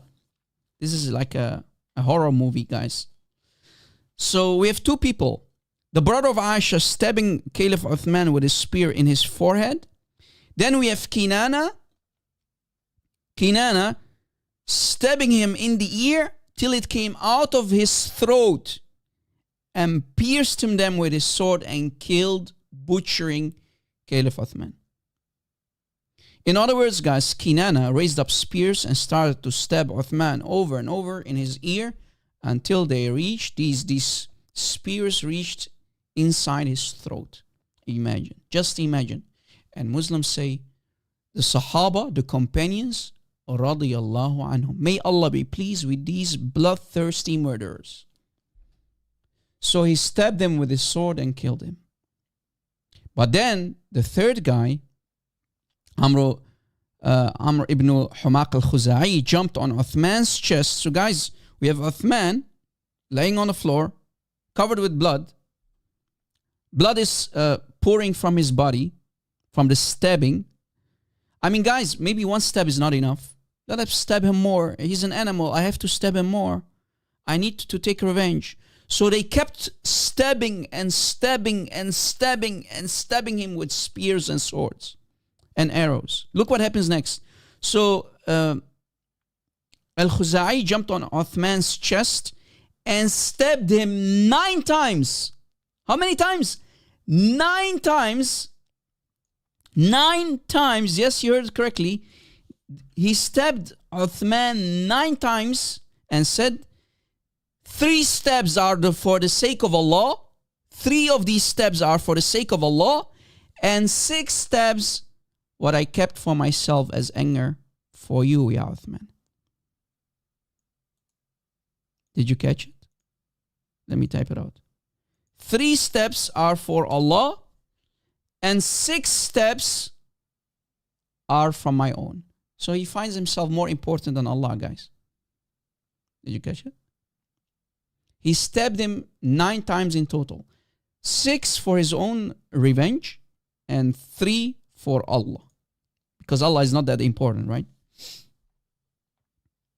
So he kept stabbing him in the chest and kept stabbing him in the chest as if Uthman is some kind of animal laid down to be slaughtered, to be stabbed. This story we can find again in Tarikh al-Tabari, in the history of al-Tabari, but also in Tabaqat al-Kubra of Ibn Sa'd, volume 3, page 73, and also in another book, a third book called Tarikh Dimashq, the history of Damascus, Tarikh Dimashq, the history of Damascus, by Ibn Asakir, volume 39, page 409. Tarikh Dimashq of Ibn Asakir, volume 39, page 409. You see, guys, I have the sources. Okay, we have everything we get from the Islamic sources. We are not inventing anything new. Anything that I'm telling you guys, found in the Islamic sources. At-Tabari, guys, on page 438, At-Tabari reports on page 438 the details about also the burial of Caliph Uthman. So what happened after the assassination? Guys, I hope you're not too disgusted. I hope that, but this is the black history of Islam. We can't be political correct towards this evil murdering cult, this evil death cult, which is Islam. And as you notice, this is the legacy. This is the blood legacy of Muhammad. All right? The Sahaba, the companions of Muhammad, were all a bunch of murderers. They took matters in their own hands, as you see, as you noticed. So Tarikh al-Tabari reports on page 438 that the body, the butchered body of Caliph Uthman ibn Affan,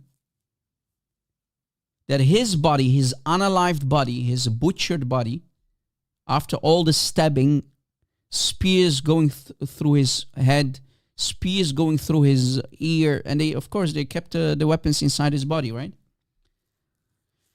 They butchered him as if he's an animal. They also threw his body on the streets, on the floor. They threw his body for 3 days there on the streets, in front of his house, before his house. They kept his body there, nobody dared to touch his body. And then later, after 3 days, they decided to bury him between the Jews. Wait, what? Emotional, damn it! The Muslims who killed him, they decided to leave his body for 3 days straight on the floor. Then later, after the body starts to sink, they have to do something about the body. Remember, this is a desert. The body starts to stink. So they decided to take his body and bury him between the Jews. You know what kind of dishonor that is, guys? Being buried among the Jews. You know what that means, guys? Do you know what this means? They are dishonoring the body, and they even buried him between the Jews on a Jewish cemetery. Imagine. It's not enough to stab him to death. This is how much hate they had for him. It's not enough that they butchered him. They even buried him between the Jews. So they buried him in the dark of the night. Uthman's body was buried between the Jews in a place called Hush Kawkab. That's what the place was called, where the Jews used to bury their dead. Right, guys? Yeah, this is brotherly love, of course. Imagine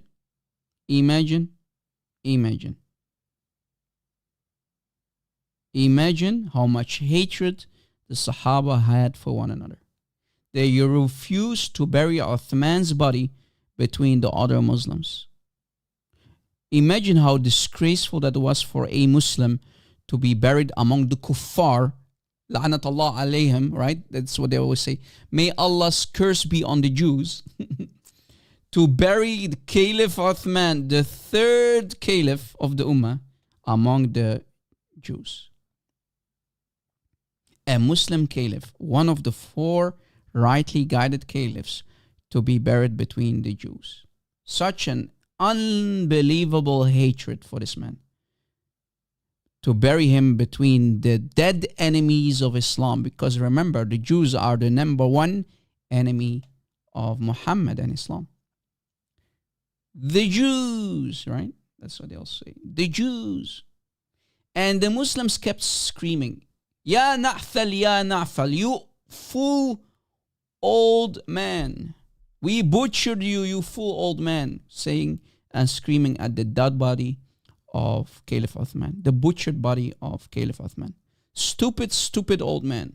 Foolish old man. I mean, leave the dead body alone, man. You already unalived him. You killed him. You assassinated him. You butchered him. You stabbed him to death. You need to hurl insults too? Let the man rest in pieces. Let Caliph Uthman rest in pieces, man. And we read, guys, if we go to the Islamic books again, in Tarikh al-Tabari, volume 3, page 477, we read the story of Aisha. And we can find the story also in different books. When Aisha heard that the companions butchered Caliph Uthman, when she found out what happened to Caliph Uthman, she said, and I quote, I will never allow Ali to become the next Caliph. Remember, Aisha didn't like Ali. She didn't like Ali, and she didn't wanted that Ali would become their 4th Caliph after Uthman. All right? And she blamed Ali for the assassination of Caliph Uthman. Right? And she basically said, Uthman was killed while being innocent man, and I want retaliation for his spilled blood. I want a retaliation for the spilled blood of Caliph Uthman. But one of the Muslims by the name of Ibn Ummi Kilab rebuked Aisha. Now watch what happens, guys, because remember, Aisha was a hypocrite like her husband. The baby bride of Muhammad, Aisha, was nothing but a hypocrite woman. And Ibn Ummi Kilab said, "Oh Aisha, but why? Why are you asking for retaliation for the spilled blood of Caliph Uthman? Why, Aisha? Wallahi, weren't you one of the first who asked for the killing of Uthman because he wanted your brother to be killed?" Remember, again, if you didn't pay attention, guys, listen carefully. Caliph Uthman ordered his brother in Egypt, when they're going to replace you with the brother of Aisha, Muhammad bin Abi Bakr, make sure to kill Muhammad ibn Abi Bakr and his supporters.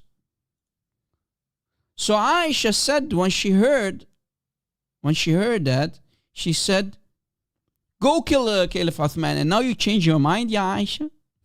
You hypocrite." In other words, you hypocrite. Didn't you say, ya Aisha, "Uqtulu na'thalan faqad kafar"? Didn't you say, ya Aisha, didn't you command your people to go kill Nathal, meaning Caliph Uthman, the old foolish man, because he became a disbeliever, because he wanted to kill your brother? Kill Uthman because he is a disbeliever. Didn't you say that, ya Aisha?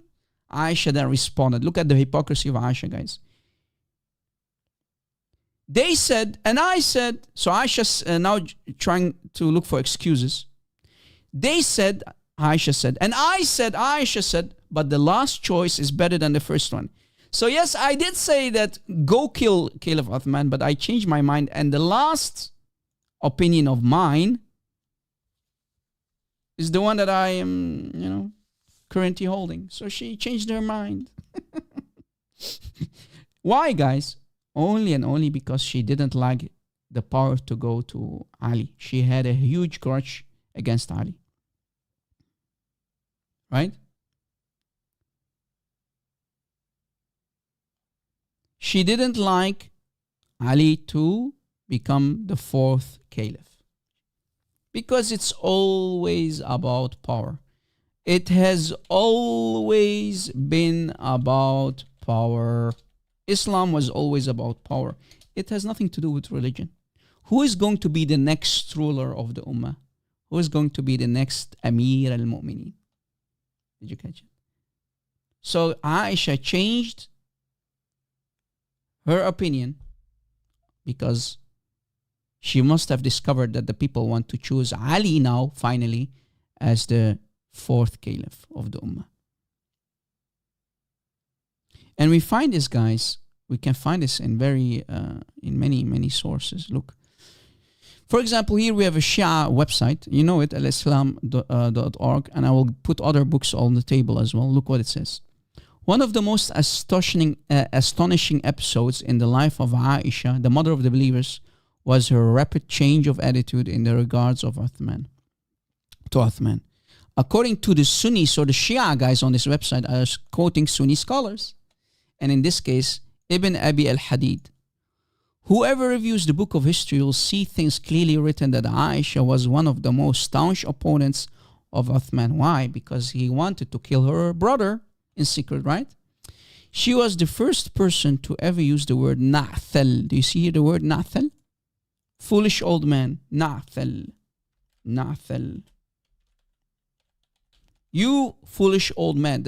She called him that, and her brother used that word too towards Caliph Uthman because he was an old man at that time, right? And she called him, "You stupid, foolish old man." In regards to when she said, "Uqtulu na'thalan."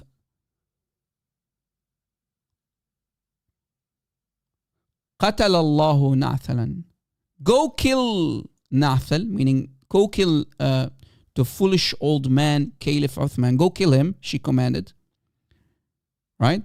Because Allah killed the old man. Basically, in other words, Allah wants him to be killed. Kill Nathal. May Allah kill the Nathal. You see it, guys? Do you see on the screen? Go kill him. May Allah. So she's cursing him. She wants the blood of Caliph Uthman. Guys, are you still following me, guys? Are you still with me? I hope I'm not putting you asleep today.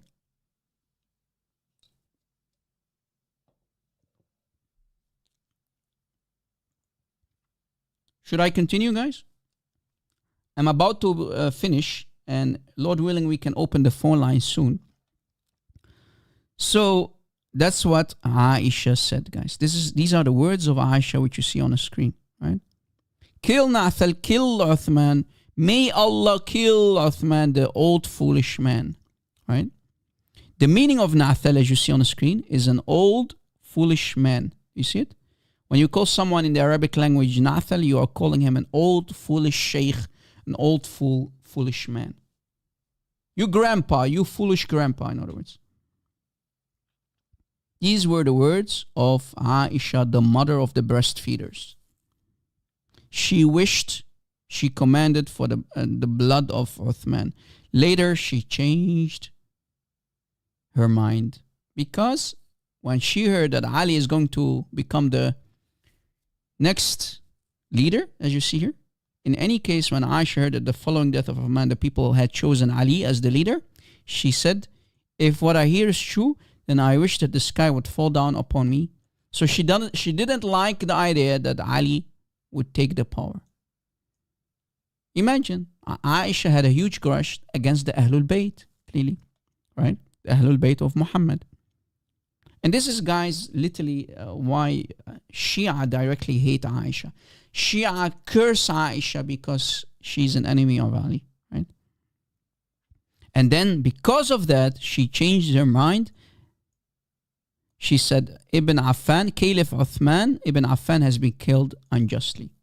Why you Aisha? Well, because Ali became the Caliph. And this started to lead the Battle of the Camel, guys. If you heard of the Battle of the Camel, when even the supporters, so we have on this side Aisha, Talha and Zubair, right, against Ali in the Battle of the Camel. Oh, sorry, for my typo. The Battle of the Camel. Battle of the Camel. Yeah, sorry for the typo, guys. Battle of the Camel. Ali versus Aisha. Right? Only in that battle, around 30,000 Muslims were butchered. This is the fitna. This is the corruption in the land. And guys, these sources are not fabricated. You can find these sources, literally, these quotations of Aisha in many books. Look, here is a book that you see on the screen where Aisha is commanding her men to go kill Nathal. اقتلوا Nathal. Go kill Nathal. Go kill the foolish old man. Go kill Caliph Uthman. And here are multiple sources, all of them supporting this story. So it's everywhere, guys. It's everywhere. And by this, guys, as you see, by this, I basically conclude today's live stream. This is what happened. This is what happened in detailed information, with detailed information about this major incident in early Islam where Caliph Uthman was murdered, right? Where Caliph Uthman was murdered and how he got buried among the Jews. They butchered him. They stabbed him 9 times. One of the Sahaba stabbed him 9 times. The brother of Aisha stabbed him in his forehead. He was butchered like an animal, guys. Literally. Literally. Should we open the phone lines? Maybe for lucky guys, a Muslim will call in and tell us why anybody should become a Muslim. Why anyone should become a Muslim.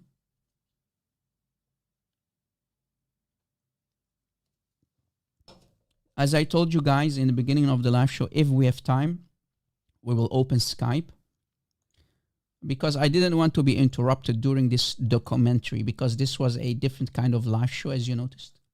But I hope, guys, you benefited, you enjoyed this series, and Lord willing, in the future, we might talk about other black pages in the history of early Islam. Maybe, Lord willing, we can talk about the Battle of the Camel as well, right? When the Sahaba used to pick up, the supporters, in this case of Aisha, used to pick up the camel shit and smell it. Ah, this is the smell of musk. This is the smell of paradise. Right? The Battle of the Camel. The Battle of the Camel. When they used to pick up literally the shit of the camel of Aisha, smelling the poop. This is the smell of musk, brother and sister. So Lord willing, guys, we're going to talk about it in the future. Pray that we can deliver if people are interested to do that. So Skype is open, guys. If there's any Muslim, you are welcome to call us live on air. Here is how to call me, guys. Let me put it also in the live chat. Admins, when you see a Muslim who has the courage and the knowledge to call me, good luck. Call me live on air and let's see what will happen. Maybe you can have some fun. Again, guys, yesterday evening, actually, not night. Yesterday evening, I was together with brother Avery from God Logic Apologetics. We had so much fun yesterday. What an amazing live stream yesterday, man. So I was actually a little bit tired, but I was like, hey, I have a small window today. Let me go live anyway. And I was like, hey, you know what? Let me choose this topic again. Because it was way too long that the last time we talked about the assassination of Caliph Uthman. So Lord willing, guys, maybe in the future, we can talk about the Battle of the Camel. You know? And let me give you a spoiler ahead of it. If the Lord wills, we can talk about it in the future and continue this awesome series. I think it's an awesome series, right, guys? As you see here, 4 different books mentioning, narrated from Abu al-Bukhtar al-Ta'i, who said, the tribe of Dhubba and Azd circled with Aisha the day of the battle of Al-Jamal, the battle of the camel. Al-Jamal means the camel. And men of Azd would take the feces, the shit of the camel of Aisha's camel, and would disintegrate it and smell it, and they would say, the feces of the camel, the shit of the camel, of our mother Aisha, it smells like the smell of musk, the smell of paradise, brothers and sisters. Emotional, damn it!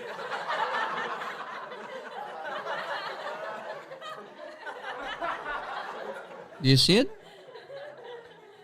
Brother, your Sahaba were filthy, man. The Sahaba were really filthy, man. Caveman, man. This is caveman mentality. These are not humans. Imagine, guys, if they are literally worshipping Aisha and her camel. What about the worship of Muhammad? You think Muslims don't worship Muhammad? If they literally worship the camel of Aisha and they even took up the crap and they smell it, what about what they used to do with Muhammad? The shit of Muhammad, the urine of Muhammad. Did you know that they used to literally cover their faces and bodies with the feces and the urine of Muhammad? Did you know that? And Muslims say we don't worship Muhammad. No, of course not. Who's the real God? Of course, Muhammad. Any Muslim? Skype is open, man.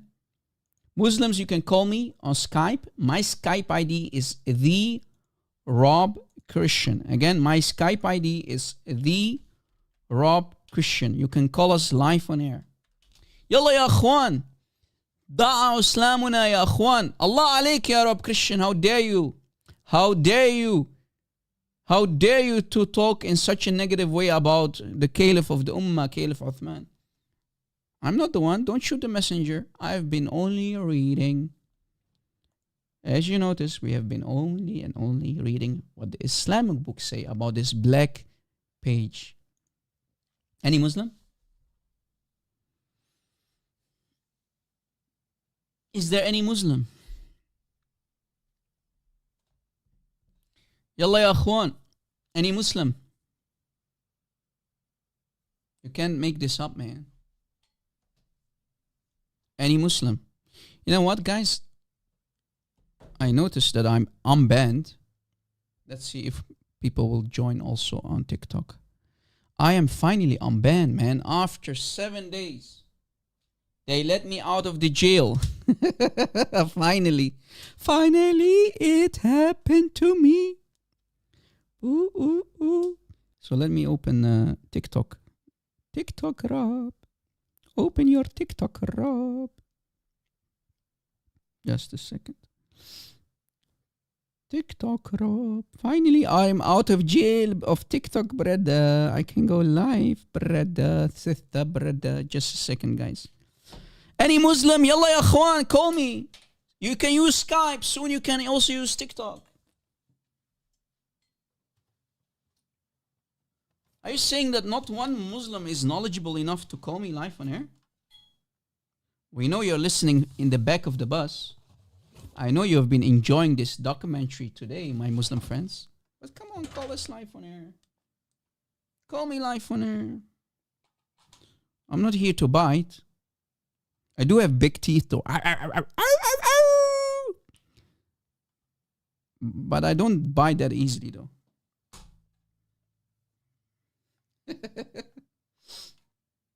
Yeah, sorry guys, I can't help myself. What can I do?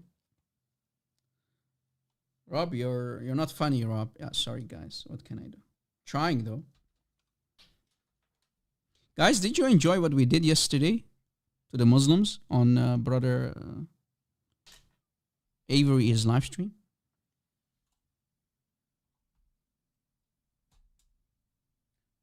You guys were there?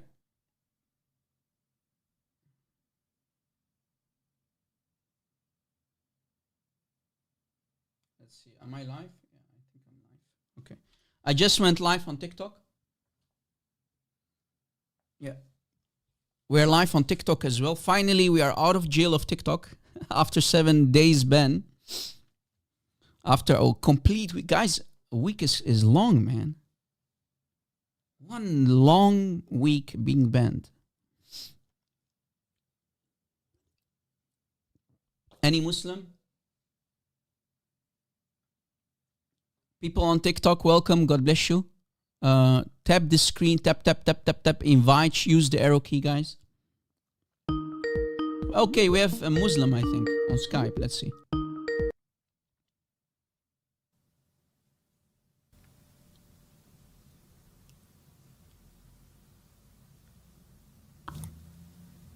Yes.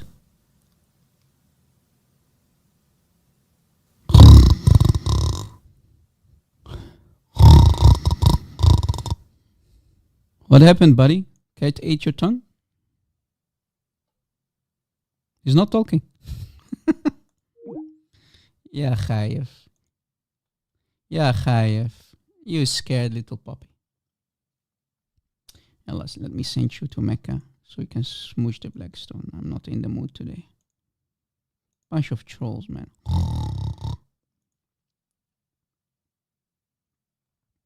People on TikTok, welcome. I just started. I had a 7 days ban on TikTok on this account. So make sure to tap the screen, use the arrow key to invite people. If 10 people use the arrow key and invite people, that means we by the end of the show, we have at least 100 people watching on TikTok. Right, guys? Christians? Let everybody know that LARP Christian is also live on TikTok, guys. Tap, tap, tap, tap, tap. Any Muslim? For the people on TikTok who just joined, our live show of today is about the killing, the assassination of Uthman. Any Muslim?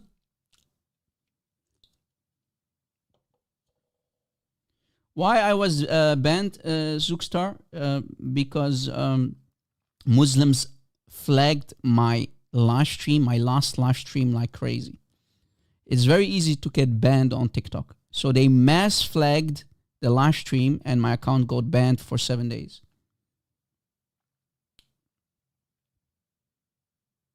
That's why. Because they want to silence us, and it's very, very easy to get you banned on TikTok. Unlike YouTube. God bless you, Sandra. Nice to see you. Invite people, guys. Tap the screen. Tap for the algorithms on TikTok. On people on YouTube, if you didn't already do that, make sure to smash the like button. Tap it lightly with a siwak, the Islamic toothbrush. Apply chapter 4, ayah 34, guys. Yeah, you liked it? Angel, did you like it, yesterday's live show with brother Avery? We did some damage, man. And we even made one of the Muslims say that Ibn Abbas is da'if. Ibn Abbas, the cousin of Muhammad, became da'if yesterday. It was so funny, man. It was really funny. Unbelievable. Muslims are throwing their own scholars and even the Sahaba under the bus. Because Ibn Abbas is a main companion, right? Main companion and at the same time the cousin of Muhammad.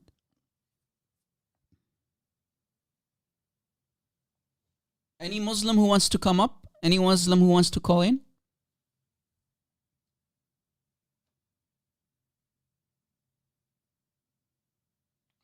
Someone is saying on TikTok, you guys cooked yesterday. Yeah, Avery didn't pull up his chef hat on his head, not for nothing. He knew that we were going to cook. And it was at least a 1-star Michelin cooking.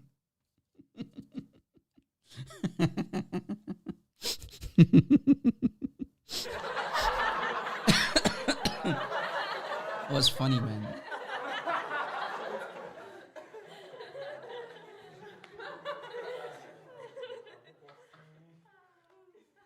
Any Muslim? Guys, tap the screen, continue tapping the screen, invite, use the arrow key on TikTok. Because if I don't go live for 7 days on TikTok, I will go down in the algorithms. TikTok is even more worse than YouTube. If you don't create enough videos and live shows, you will go down in the algorithms. So they don't only ban you, but the algorithms will work against you and you're going to be basically shadow banned. Why? Because TikTok is not making enough money off of you when you're banned. It's a business, right? If you don't generate enough content, enough traffic, you'll go down in the algorithms, right? That's how these platforms work, unfortunately. So you have to abuse the system by continue tapping the screen, send likes. You know how it works these days. I don't need to explain to you how the algorithms work. Any Muslim man? Ya Akhwan, we have more than 258 people watching. Around 259 people watching on YouTube. And I just started TikTok. We have 18 people watching on TikTok. Come on, man, Muslims. Don't tell me that you're not watching. Don't convince me that you're not watching and that you've not been enjoying today's live stream. I know. Emotional damage. I know that you have been enjoying this live stream. And you're even benefiting from my education, right? Because your imams will never talk about these topics. They will not give you the real information from your own books about these topics. We know what happened though, because we can read. Unlike you Muslims don't read. Rob, you're so mean. No, I'm not mean. I'm being honest. Muslims don't read their books. We have to do the reading for them.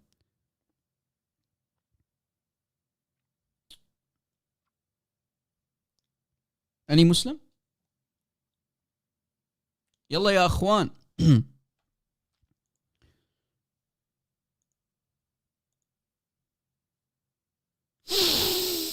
Ah, this smells like musk.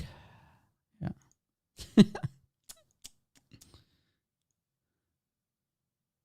Guys, I told you before, if you're new to our channel, if you're new to our ministry, I told you before that the Sahaba used to do this. Please don't get disgusted. I hope you didn't eat yet. Benefits of drinking the number one of Muhammad. Wait, what? Yes, you heard it correctly. The Sahaba used to drink of Muhammad. I don't want to say the word because I don't want to get banned again. The Sahaba used to drink the number one of Muhammad. Rob, I'm sure it's daif. Come up and I'll show to you that it's actually daif. I think it's daif. What do you think, guys? People in the chat. Chat, you agree with me that this could be daif? That the Sahaba didn't do it? What the heck? Someone is saying, what the heck? Yeah, guys, look, the Muslims are creating literally website. They are so proud about the idea, sharing the wisdom behind the drinking of the blessed number one, the call of nature of Muhammad. Sahih. You think it's Sahih or Daif, my Muslim buddies? My Muslim friends in the chat who are listening, do you think this has truly happened? Or is it Daif? What do you think? Emotional damage.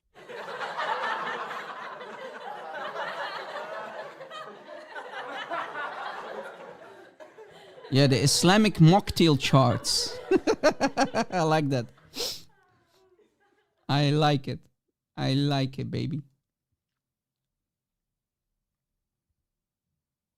Funny. Mocktail. Muhammad's mocktail, brother. Specially served for the Sahaba. Brother, you can drink my number one.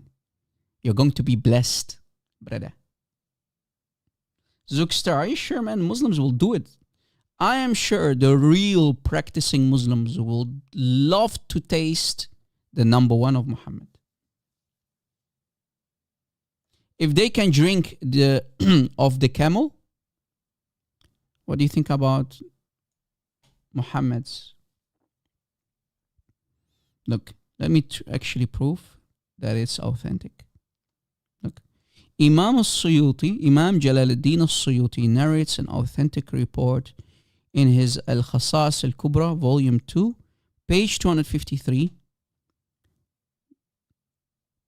that the Sahaba used to do it. Look, take for example the case where a companion of the Prophet drinks. So what did the companion do, guys? He drank the blessed number one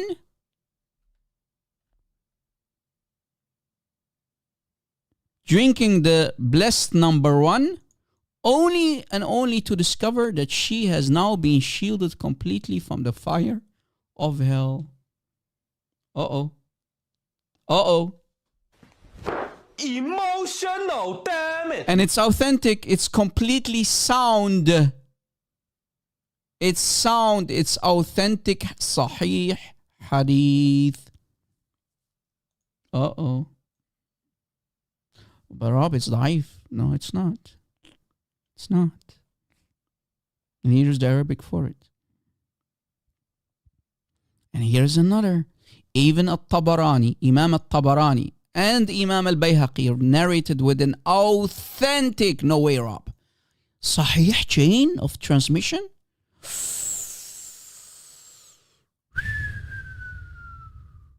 Look what it says. Let us read the story.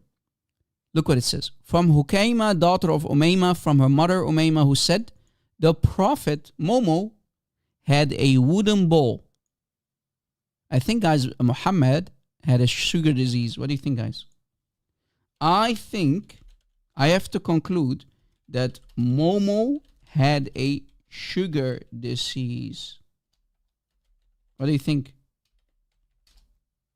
Why would you else keep a wooden bowl underneath your bed? But anyway, Muhammad used to have a wooden bowl in which he used to do number one, which was placed under his bed. Muhammad had a diabetes. Exactly. I have to conclude that Muhammad had diabetes. Why didn't Allah protect him from diabetes? Anyway. So Muhammad used to do number one in his special wooden bowl. Guys, this was a special, okay? It's very special, brother. It was very, very special, guys. Special wooden bowl of Muhammad. Wooden bowl of Muhammad. And he used to do the call of nature in it.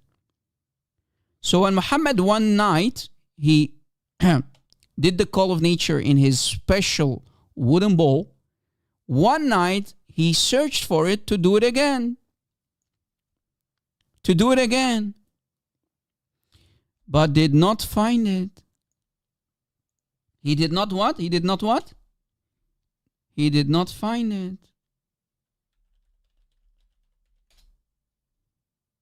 He did not find it? What happened? Who took it? Brother, I'm searching for my bowl.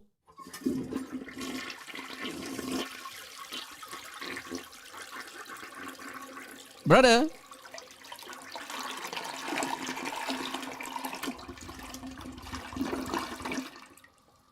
Brother.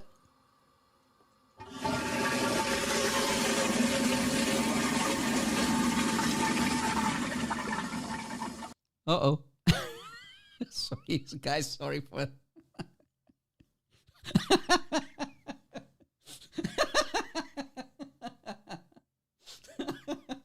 I could not help myself. Sorry, guys. Forgive me, guys.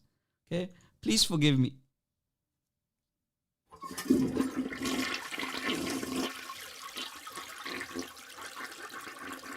Sahaba, Muhammad is doing it. Come, quick. You have to gather and fight over the blessed number one of Muhammad. It's a blessing, brother.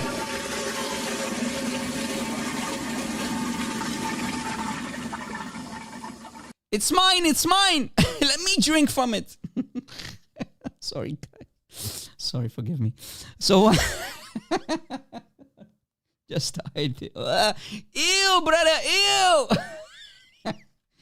Ew, brother. Brother. Brother, Brother, what? what's that? What's that, brother?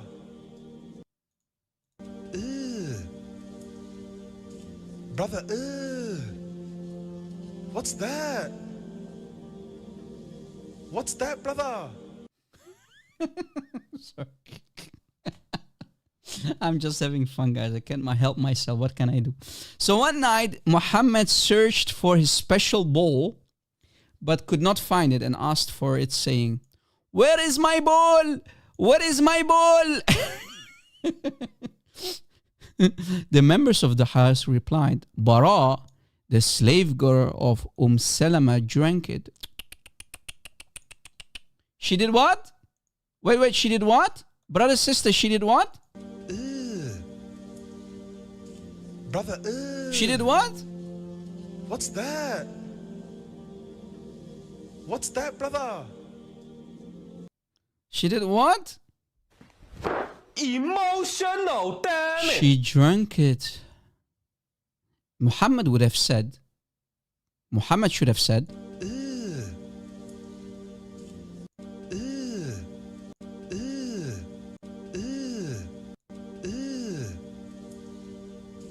Brother, what's that? What's that, brother? So instead Muhammad said, Surely Bara had protected herself from the fire with a great wall.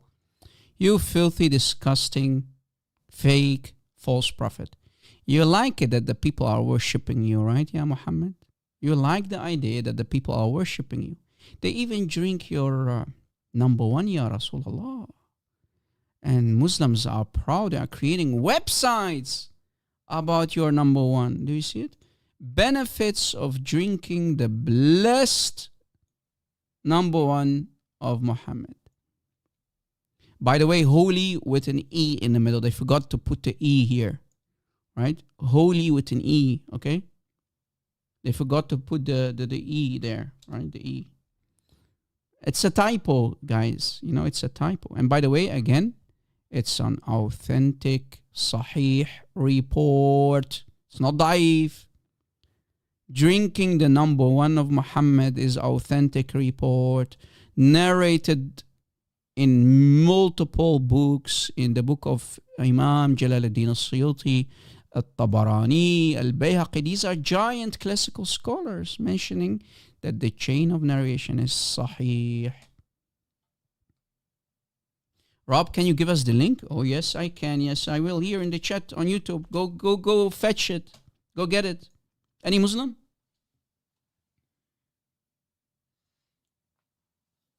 Over there. I'm sure you're going to drink it too, right? Over there. It's a blessing, Rob. Yeah, hello? Hey, how's it going? I'm good. What about you? Nothing much. I'm not actually a Muslim. I am an Orthodox Christian, but I have a lot of sympathies towards the Shia, in particularly, and for them, I do find that they tend to be like Christians in waiting, as they call them. But for the first time, it's very, very, very lovely stream that you did. Thank you, brother. I do have a few questions because I do think that the Shia, they tend to idolize Ahlul Bayt, and there's this sort of messianic thing they do with Karbala. I do find that they tend to try to make Karbala out to be some type of it's basically the crucifixion without Christ, and they substitute Christ with Ahlul Bayt and Karbala, Hussein. Basically, what I understand, brother, is that the Sunnis, if we study carefully, the Sunnis worship Muhammad. Clearly, it's on the screen. I mean, why would they even drink his number one? That's what Sunnis do. And even if Muhammad would have still be alive now, he would still be alive now, they would for sure, drink to have his number one. Shia, on the other hand, they are actually worshipping the family of Muhammad. They worshipping Ali, the sons of Ali, Fatima, supposedly the daughter of Muhammad. And they actually believe that creation, right? That actually the family of Muhammad are created from the light of Allah. Shia believe that the family of Muhammad, Ahlul Bayt, are created. Just a second, brother. Just a second. They believe that Ali was infallible, right? They believe. Yeah. They believe that the Imams are infallible, and also they believe that the Ahlul Bayt, the family of Muhammad, the members of the family of Muhammad, that they are created from the Nur of Allah, which of course shirk is shirk. Nur means the light of Allah, right? So we have Sunnis against Shia, and both claim to be the real Muslims. We have totally opposite religions. They do not agree on anything. Yeah. So I have a few questions because you're very, very well educated on this, and I believe if you like look at a lot of the practices of the Shia, like excluding like the ones that we know, Taqiyya, Mutad, I think they've ripped off a lot of Christian practices. Namely, they do the self-flagellation, right? I think they've ripped off a lot of Roman Catholic rites because I think there's one, I don't know if it's the some order of the Roman Catholics, but they started this whole self-flagellation thing in terms of like making up for one's sins. And the other thing that like which caused a huge division amongst the Orthodox and the Catholics, was the infallibility of the papacy. Brother. Now, if I'm Okay. Um, you know that I don't like to talk about this stuff, right? Sorry, guys. Catholic this, Orthodox that. That's not my live show. All about. Please. It's a red line for me when you try to cause division. Yeah, I don't like it. You're not welcome here. I've said it many times over. You're not welcome here. You are not welcome on my channel. If you try to cause division. No, you're not welcome here if you try to cause division among the brothers and sisters, Christian brothers and sisters, on my own live show. If you want to do that, go do that somewhere else. Here, it's a no-no. Please. Please. Even if you own my own brother or sister, I will block you. Right? My brothers and sisters, I don't care if you're a Catholic, I don't care if you are an Orthodox, I don't care if you are a Protestant, I don't care. As long you are a Trinitarian, you are my brothers and sisters in Christ. If you worship the Father, the Son, and the Holy Spirit as one God, and you follow the Bible and you follow what Christ taught, that means you are my brothers and sister in Christianity. I won't allow division here. Please, forgive me. This is not a democracy. I've said it many times over. This is not a democracy. Exactly. I will not allow any division to happen here on my channel. All right.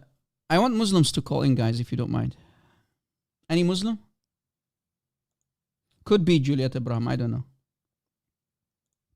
Nice to see you guys. I don't know. Maybe. Ma nidri.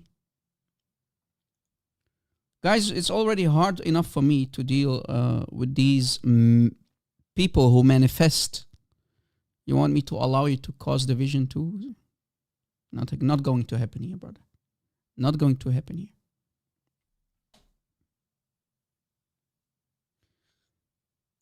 Yesterday, man. Yesterday was awesome, man. You know what? Matter of fact, let me play a small part of the YouTube stream yesterday that I was on with Brother Avery. Man, we cooked. We did some nice cooking, man. We did some nice cooking, man. Right now, children in Gaza worry about... Yeah, all these children. Yeah, if you don't attack the Israelites, this is not going to happen to you, man. Let's see. Avery, let's see. Let me change the screens. All right.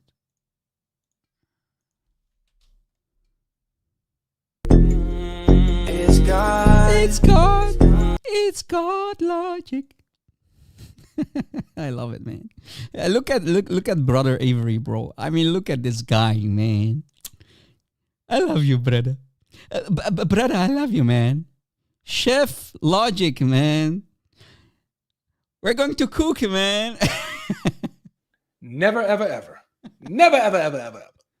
I'll never bring this up again. All right, so this won't be as long as yesterday. Yesterday, you know, I didn't stream on Monday, so I tried to make up for it Tuesday, yesterday. Now we're back on schedule, so this will only be, this won't be that as long. It's actually going to be quite shorter, you know, an hour and 45 minutes, 2 hours. I got somewhere to get to. But here it is. Here is the link. And I got a couple brothers who's going to join me on this.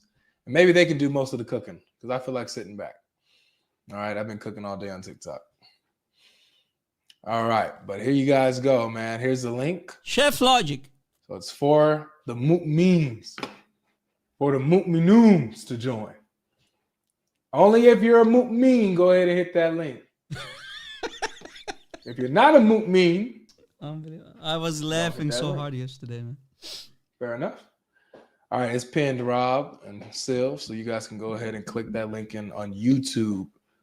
That's where the link is in the comments section. Oh, my 12-year-old little brother's back. Shout out for the super sticker. Thank you so much. Look who we got here, y'all. Who's that, Cap? What's up? What's up? God bless. Look at who it is. It's your fellow kafir in the house. God bless you. God bless, Rob. You sound mellow. You sound chill. You sure I'm you're in relaxed, one of bro. those moods? Yeah. I like your topic, that's why. Nice. You know what I'm saying? I gotta accommodate, man. I try to make everybody, everybody happy here. Ooh. What up, Sylv? King Sylv in the building.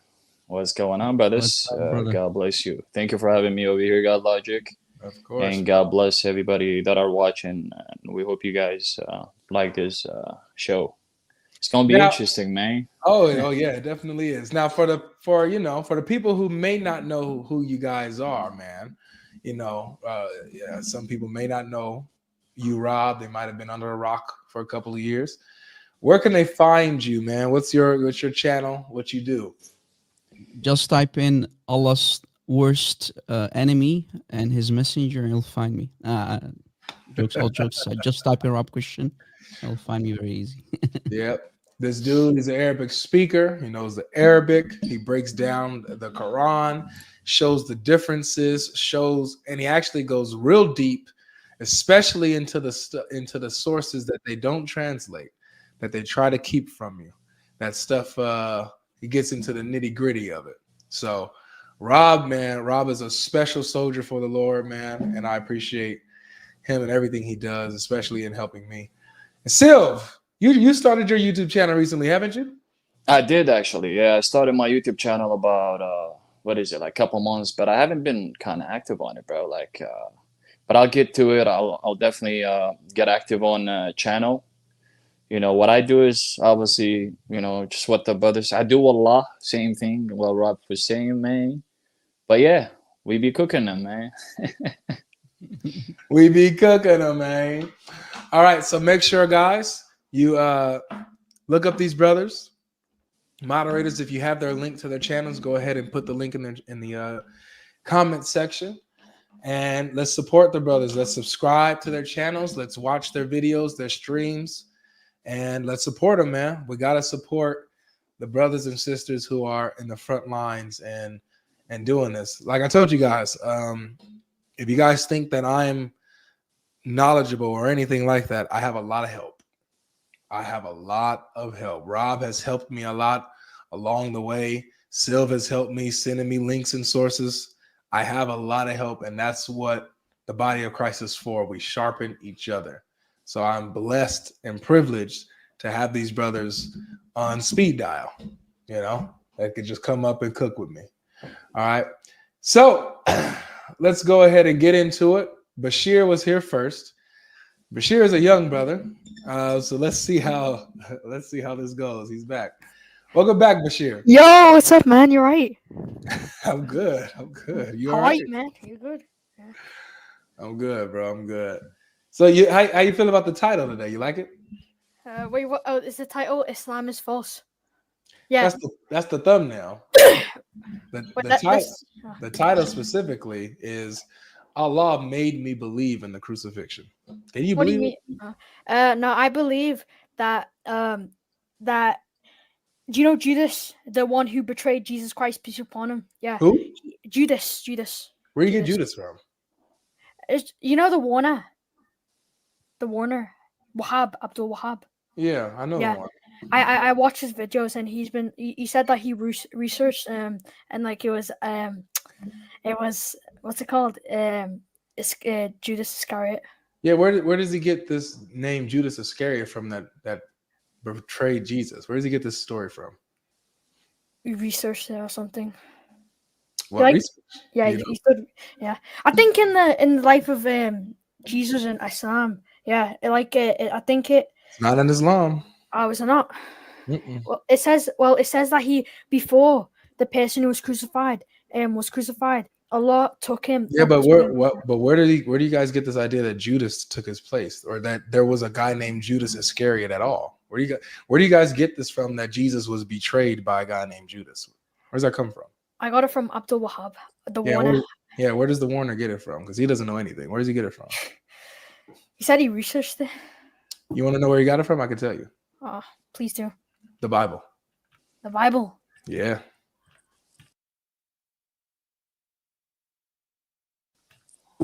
The Bible. yeah. The Bible is what tells you who Judas is and what happened to Jesus. Comes from the Bible, bro.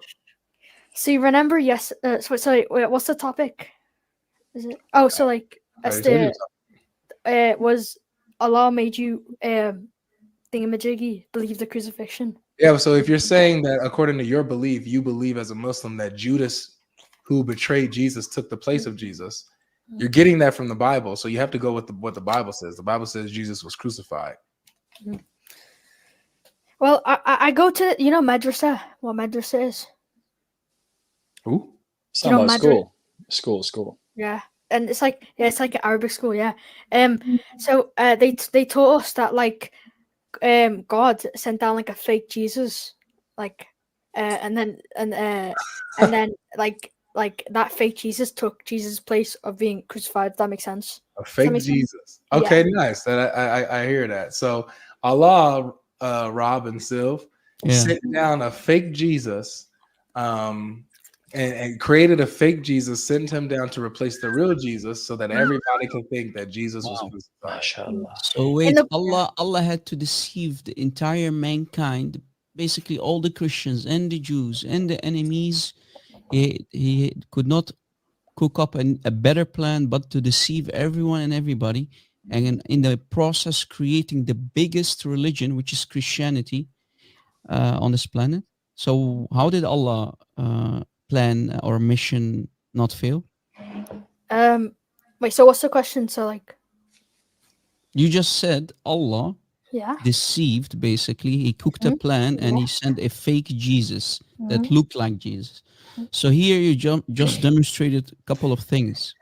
First of all, is that Allah deceived. Allah is a deceiver, right? He created someone else that looks like Jesus. So here we have a deception. Number two is Allah caused an innocent person to die on the cross instead, making the enemies of Jesus thinking that it's the real Jesus. And number three is, while doing all of that, he created the number one religion that became the biggest religion on this planet, which is Christianity. So pretty much we can safely say, we can conclude that Allah failed miserably, making Christianity the number one upper hand religion on this planet. And I think Sheikh Logic, he already has his chef hat on, so I think he agrees with me. I definitely agree, bro. I agree, Habibi. Yep. So number two was so let's go with number three. So number three, you're saying that Allah subhanahu wa ta'ala failed with Christianity, how like it's so if you look at some Christians, they don't even practice Christianity. They call themselves Christians and they don't even practice it. What does this have to do with the crucifixion? What does that to do with? The third question Christian asked. Bro, we're talking about how Allah made us think that Jesus was crucified. So like, look, Allah tricked everybody into believing Jesus was crucified, right? Yeah. So he's the reason why. Mind if I jump in, brother? The Muslims are already saying in the chat we are talking to a 5-year-old. How old are you, brother? 12. Not 12. So basic, if I don't know if the brothers read Ibn Kathir, but basically the Hawariyun, the helpers of Isa alayhi salam, they knew he made mashwara with them, and they had a talk, and he asked who, the stories in Ibn Kathir, if you want to look it up, also reported by Qatada, who of you would like to come and take my place, in this, because the Jews and the Romans will not stop hunting me until someone is found and killed. So a young man came up, and then he said, he asked again, he's like, you're too young. Then he asked again, he said, yes, I will do it. Then for the third time, then Isa alayhi salam, the son of Mary, he said, okay, go ahead. Then this is the brother who took his place. Judas Iscariot is another opinion, but the most opinion of the scholars of Ibn Kathir and stuff is this person. Yeah, but brother, the problem is we still have an issue. Allah allowing another innocent man to die on Jesus, making your Jesus, Isa, so that people don't get confused. We're talking about the Islamic version of Jesus, who they call Isa. Allah literally allowing an innocent man to die instead of Isa, only trying to save Isa from dying on the cross. So still we have a problem to deal with. You have a problem to deal with. Allah came with a deceptive plan, so we have a deception from Allah. And then an innocent soul had to die on the cross instead of Isa to only save Isa from the hands of his enemies on the cross. And number 3, in the same time, making everybody believe that Jesus died on the cross, right? Making Christianity the number 1 religion till today. So what are we going to do now? Actually, brother, I would like to appreciate the fact. I would love to contend with that. Now, Christianity only became very popular at 300 AD. Constantine, after he wiped everyone out, that's when Christianity, your Christianity today, the original Christianity, the Nazarene, the Ebionites, the first century was not popular at all. Maybe in the thousands, but when obviously Constantine took over, and then they had the Nicene Creed after that. Sheikh Logic, did you hear the Ebionites are the original Christians? I didn't say they're the original Christians. I'm saying they lived during the first century. I don't know about the original, but they were one of the prominent Judeo-Christian sects in the first century. But your view of Christianity came 300 AD. This very specific Nicene Trinity, the Father, the Son, co-equal, co-eternal. This very specific creed that you guys follow today. After that, Constantine killed everyone off. So how do we know what they followed pre-300? Brother, you still failed. Just a second, brother. You still failed to answer the 3 disasters that your Allah made for everyone. Again, Allah just means God. It's Allah in general. And my Allah. Listen, go ahead. You have to agree with me that Allah deceived. He tried to deceive the enemies of Christ. Your Christ, not your Christ. So basically, he tripped everybody. Yeah, he tripped everybody. That's number 1. Allowing an innocent man to die on the cross, according to your scholars, another person was put on the cross instead of Isa to save Isa from dying, and Allah then took him up, and he's now with him, according to chapter 3, ayah 55. Then we have also the last but not least, while doing all of that, he allowed Christianity to prosper, and it became the biggest religion on this planet until today. And even if you read chapter 3, ayah 55, it becomes even more horrible, because it says, until judgment day, the Hawariyin, the helpers of Jesus, the disciples of Jesus, the followers of Jesus will be... Guys, do you see I'm cooking and Sheikh Logic is already eating? Sheikh Logic, man, easy, man. Let the Muslims eat. We are cooking and this guy's already eating. God Logic, you narcissistic kafir. Sorry, guys. The upper hand until judgment day. So we have a problem. Exactly. And not only that, if we actually go further with what the brother actually mentioned, 355, if we go even to Tafsir of Ibn Kathir, we can see that it's clear as a daylight. Even the Mufassirin said, according to Ibn Kathir, says that Jesus had an actual death, and his death, he died for 3 days and resurrected, and Allah left him up. Yeah, it's not only that. If you allow me to take the screen for a second, if I can share my screen, brother, God Logic. Yeah, you can. Whenever I see it. Yeah. All right. How do I do that? How can I share my screen again? Push present. It should be a present. Yes, I see it. Okay. Share screen. Okay. Share screen. Make sure you guys are hitting the like button too, by the way, guys. This is a good one. Make sure you guys are hitting the like button. I'm looking here. We got 1,200 people watching. Barely 300 likes. Let's get the likes up. There should be 1,000 likes right now, man. Let's get the likes up. Come on. Unless you secretly kiss a black stone. So, for example, guys, let me make the screen bigger. Look, pay attention, Omar, and also Bashir. Look, if we go to chapter 46, ayah 35, it's talking about the messengers of Allah, the prophets of Allah, right? If we go to the tafsir of this ayah, and specifically tafsir of Al-Qurtubi, look, tafsir Al-Qurtubi. This is the government website of Saudi Arabia, right? The government website of Saudi Arabia, tafsir Al-Qurtubi, okay? For the same ayah, same chapter, so chapter 46, ayah 35, Surah Al-Ahqaf 35, we see a very, very interesting point. Talking about this messenger, it says, وَمِنْهُمْ مَنْ صُلِبَ عَلَى الْخَشَبْ حَتَّى مَاتٍ. If we copy this part that you see on the screen, this highlighted part, and we put it in Google Translate for you to give you an idea, because I think you don't speak Arabic, look what it says. Some of them, meaning the messengers of Allah, some of the prophets of Allah, were crucified on wood until they died. Wow. Can you tell me who these prophets are? Can you name prophet? some? Which prophet of Allah was crucified? Name me one. And died on the cross. Which one was that?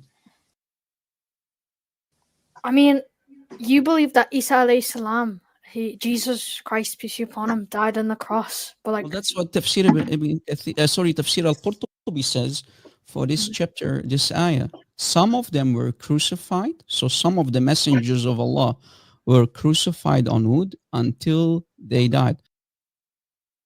وَمِنْهُمْ مَنْ صُلِبَ عَلَى الْخَشَبِ حَتَّى مَاتٍ. So, like, what are we going to do with this tafsir? Can you name some prophets that like died on the? I'm asking you. You should not ask me. I'm the Christian. I know who that messenger is. We know the answer. I want you to answer, my Muslim friends. Who is this prophet? Name me one prophet in the history of all prophets who came from God. Which one died on the cross? Which prophet was crucified and died on the cross? Answer me. None of them. So Al-Qurtubi is giving false tafsir for the ayah? Is that what you're saying? Some of them were crucified on wood until they died. I'll make it even more better for you. If we go to Sahih al-Bukhari, it will become even more interesting. But keep that in your thought. Bukhari 69:29. Read with me. Narrated Abdullah. As if I'm looking at the Prophet while he was speaking. So Muhammad, this is Muhammad, your Prophet. So Muhammad was talking about one of the prophets of Allah whose people have beaten and wounded him.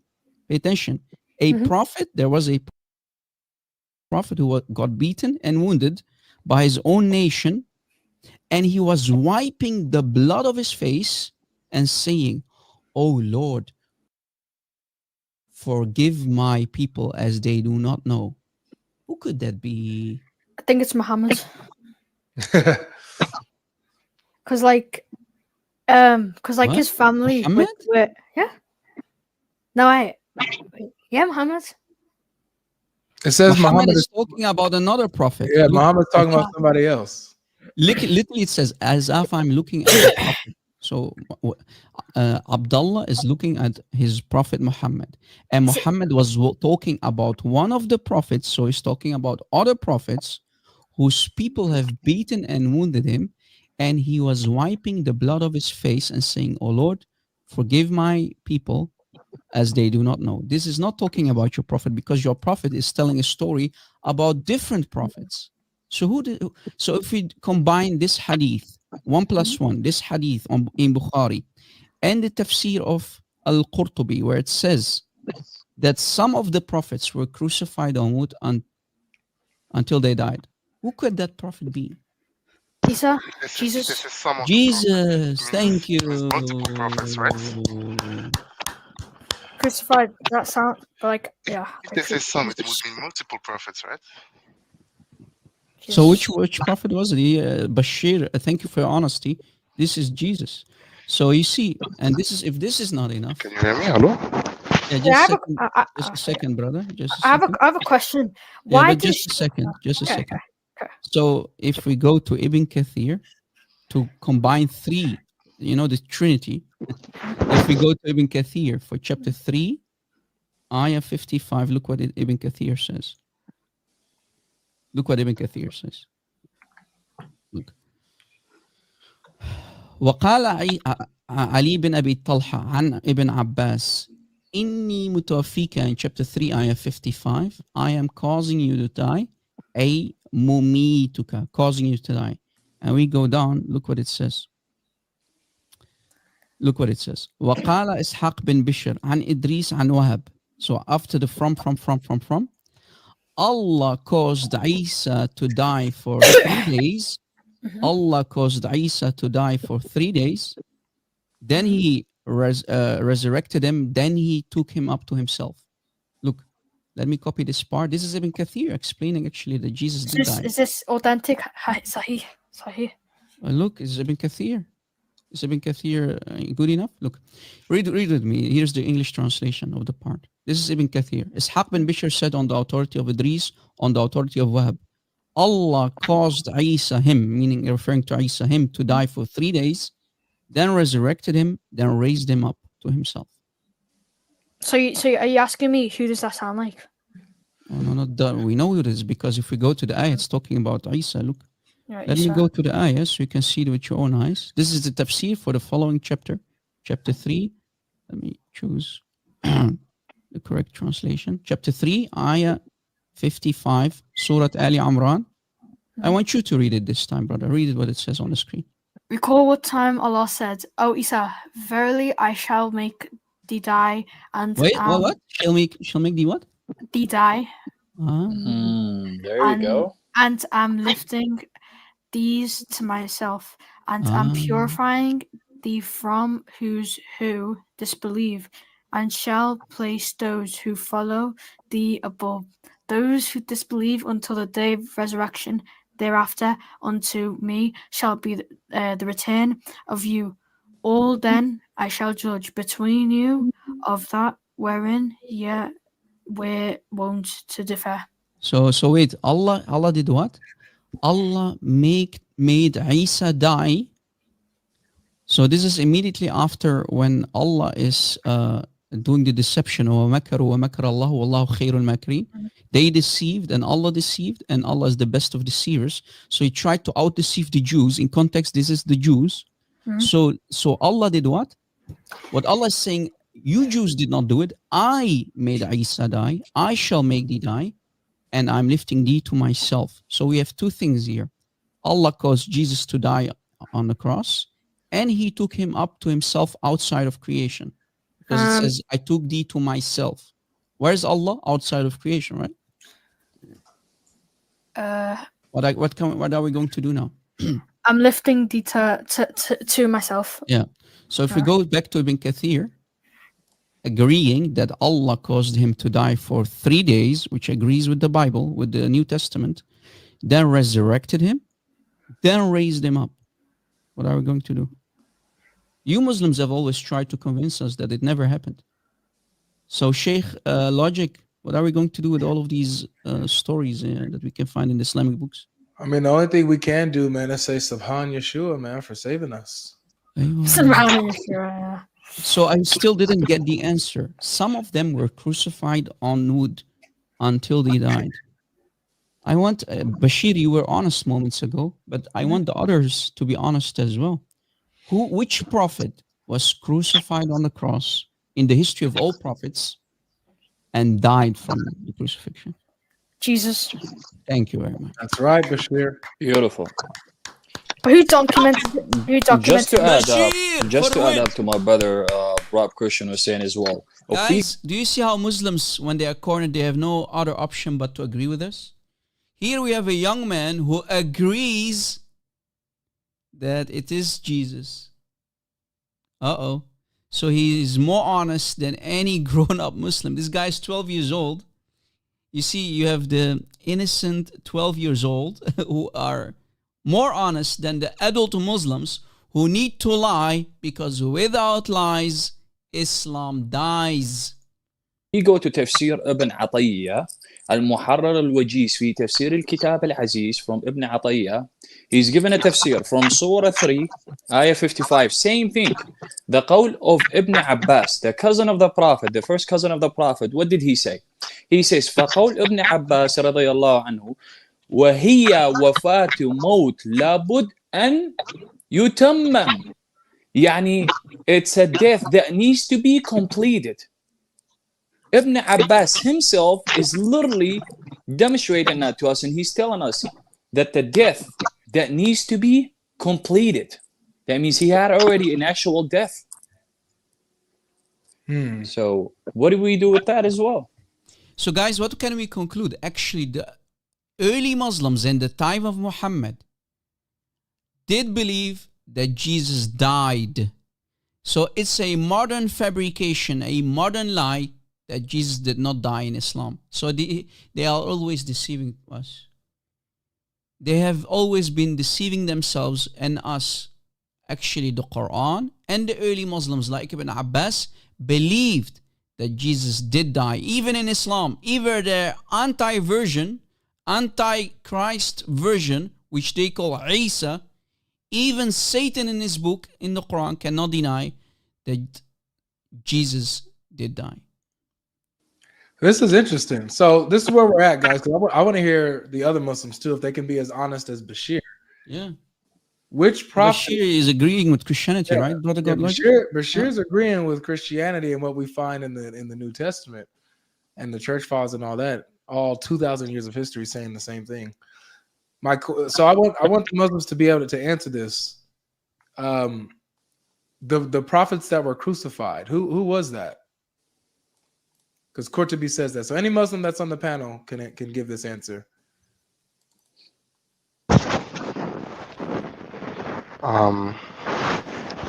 So in the Quran they talk about a lot of prophets, right? They talk that they said to have been. Your voice is low, brother. Your voice is low. Maybe better now? You think so, yeah. Hi guys, can anybody hear me? Yes. Actually, I just want to ask brother God Logic. Wait, did you interrupt your brother moments ago? I think someone was talking and then he got interrupted. I'm not sure. Yeah, so the question is, according to Qurtubi, he mentions how there are prophets that were crucified. Yep. The question is, which prophet was crucified? So, according to Quran, yeah, there was a lot of prophets, right? I think Quran mentioned some. But name us one. Which prophet was crucified on Mud until he died? Well, we find the answer. We find the answer in the Quran, and we find the answer in Ibn Kathir, and we find the answer in Qurtubi. But I want you Muslims to be honest. Else you have to say that the scholars don't know what they're talking about. That we are talking about classical scholars and Allah Himself in His Quran saying that Allah caused him to die and lifted him to Himself in chapter 3, ayah 55. I don't agree with the interpretation of the verse that you showed earlier. So you know better than Ibn Kathir and Al-Qurtubi, okay? I mean, I don't know what this guy is talking about, but that's not what I understand from reading this verse. My friend, your Allah says He caused Isa to die. He caused Isa to die, and then He lifted him to Himself. So did Jesus die according to Allah? So you're talking about Quran. Surah 3, verse 55, right? Yes. إِذْ قَالَ اللَّهُ يَا عِيسَى إِنِّي مُتَوَفِّيكَ وَرَافِعُكَ إِلَيَّ. I am causing you, O Isa, to die. The word is die, and I'm lifting thee to myself. So, in the translation I'm reading, it is saying, remember when Allah said, "Oh Jesus, I you will have take a bad. you." I can't hear you, man. Wait a second. Yeah, fix your. Is it just me, God Logic, or no? It's. I hear it too. It's a lot of fidgeting, a lot of movement. It's slow. Better now? Are you jogging, brother? Are you outside jogging or something? Not even. Can you hear me better now? Yeah, go ahead. So just don't move as much. Okay. So in the translation I'm reading, it is saying, remember when Allah said, "O Jesus, I will take you and raise you up to myself. I will deliver you from those who False disbelieve." translation. Then, okay. You know why? Because it says inni mutawaffika. What is the root word of mutawaffika, brother? What is the root? Waw fa ya, which means death. And even Ibn Abbas, look, don't tell me you know better than Ibn Abbas, because Ibn Abbas, the cousin of your prophet, said in the ayah, the explanation of the ayah in Ibn Kathir, ayah 55, it says, وقال علي بن أبي طلحة عن ابن عباس. So Talha, Ali ibn Abi Talha from Ibn Abbas. So Ibn Abbas explains the ayah, إني متوفيك, in chapter 3, ayah 55. This part here, إني متوفيك, I am causing you to die. Look what Ibn Abbas said. Ibn Abbas said, if I copy this part, look all the way down. Look what he said, how he explains it, okay? Look how he said what he said. Because clearly you don't speak Arabic. So on the authority of Ibn Abbas, I will cause you to die, meaning your death. An Ibn Abbas, inni mutawfika, ay, meaning mumituka. The word maut, ask any Arabic speaker, any Urdu, even in Urdu, they will agree that the word maut, mumituka, means death. So Ibn Abbas explains that the word mutawaffika in the ayah, in chapter 3, ayah 55, it means causing you to die. So you know better than Habrul Ummah or Hibrul Ummah? Boom, boom. Do you know better than Ibn Abbas? You're throwing me a lot of names I really don't know about, so I cannot Brother, really Ibn answer that question. Abbas, the cousin of your prophet. The guys, Muslims don't know who Ibn Abbas is. The Habr al-Ummah, the scholar of the Ummah. Some other nicknames, Hibr al-Ummah, the ink of the Ummah. They don't know who Ibn Abbas, the cousin of Muhammad, is. Muhammad literally prayed to Allah. He prayed to Allah. Ya Allah, Muhammad said, make Ibn Abbas, my cousin, the scholar for the Quran. Literally, Muhammad prayed to Allah to that to happen. So if Muhammad prays to Allah, Allah must immediately accept it, right? So all scholars agree that the number one authority on the Quran, explaining the Quran, is Ibn Abbas. And Ibn Abbas believed that Jesus died. He said about chapter 3, ayah 55, that it means death. Mutawaffika in chapter 3, ayah 55 is mumituka, is the verb. Mumituka is the verb of maut. And everybody knows, who knows a little bit Arabic, knows that maut is death. So the early Muslims did believe that Jesus died. Boom, boom. When your prophet prayed to Allah, there's an authentic hadith where your prophet prayed to Allah and he begged Allah to make Ibn Abbas the number one authority regarding the explanation for the Quran. So when Ibn Abbas speaks to the Ummah and he explains the Quran, you have to obey him. Boom, Did boom. you catch it?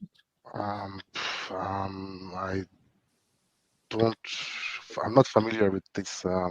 Maybe we can story, take someone else who is I want familiar. to comment on it.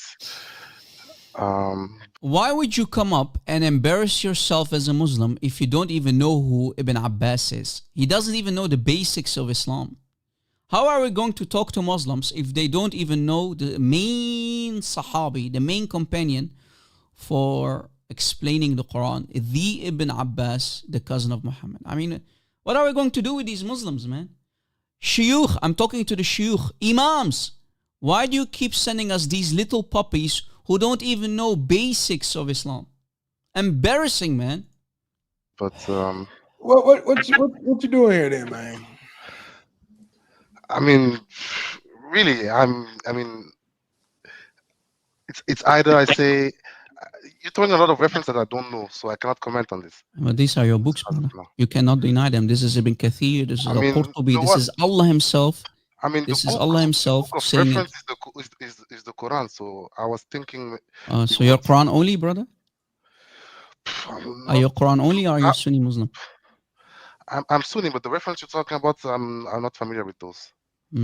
Well, then maybe it's time to do some investigation, brother. You know, I'm saying this out of respect. Do some investigation. And when you did some investigation, come back, because I can show this also from Bukhari. Don't tell me you don't know Bukhari. Have you ever heard of Bukhari? Yes, I've heard the name, yes. Look in Bukhari, we can find the same. Look, guys, I will stop the video. Guys, for the people who do not know, this happened yesterday, literally, a couple hours ago. We had this awesome live stream together, and brother God Logic, brother Avery from God Logic Apologetics, he invited me and brother King Silv on the same panel to do some cooking, and the cooking we did. So I don't want to play the entire live show, but I want to play part of the end of the live show after the cooking that we did. And Muslims clearly had no answers for our objections and what we're showing from their own books. A Muslim decided to leave Islam during the live stream. Avalanche of apostasy happening in front of you. Every week, every live stream, we have apostates leaving Islam, Muslims becoming as ex-Muslims because of our videos and live shows. Glory to Christ. Let's see. Into the wait. Let me go back. I don't believe. Just by speak. Let's bear in mind, okay, that we want to do stuff that is in line with this party. What was it again? Okay. I'm now, looking for the time. Bear in mind. Life, get out. Oh, here, wait. Adil, let me copy his name. Adil, God Logic. Adil Sheikh says, at God Logic Apologetics, I'm leaving Islam. Thank you, Rob, Avery, and wish you all the best, Bashir. It's me, Adil Sheikh, who's on the panel. That's all I want to say. So we, oh, wow. because of this live show, he left Islam. Did he want to come up? Hold on, I'll make room for you. Oh, this propaganda is not working anymore. Oh, yeah, just trust me. So guys, we have here this little half-brained in the bottom, Lana.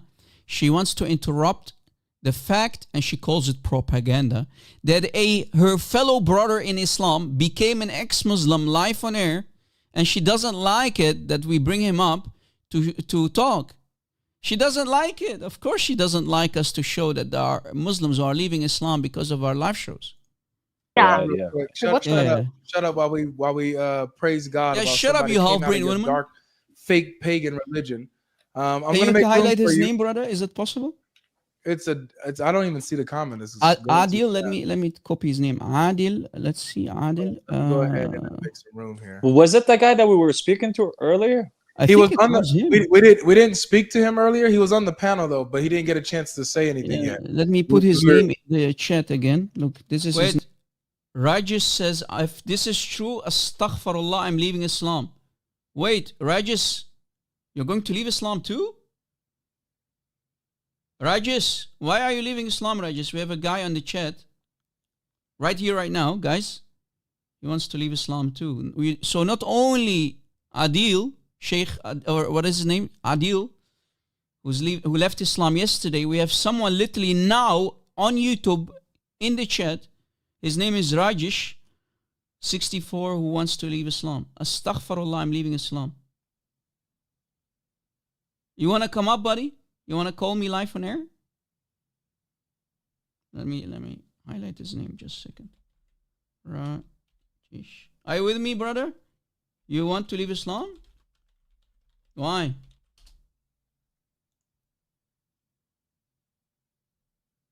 Wow. What's going on, brother? You said, let me quote what you said. You said, I'm scrolling up and I'm quoting what you said. You said, if this is true, astaghfirullah, I'm leaving Islam. Yeah, right now, guys. You literally scroll up, you'll see his name. Another ex-Muslim? Are you serious, Muslims? You are leaving Islam by the numbers, huh? Wow! Hallelujah.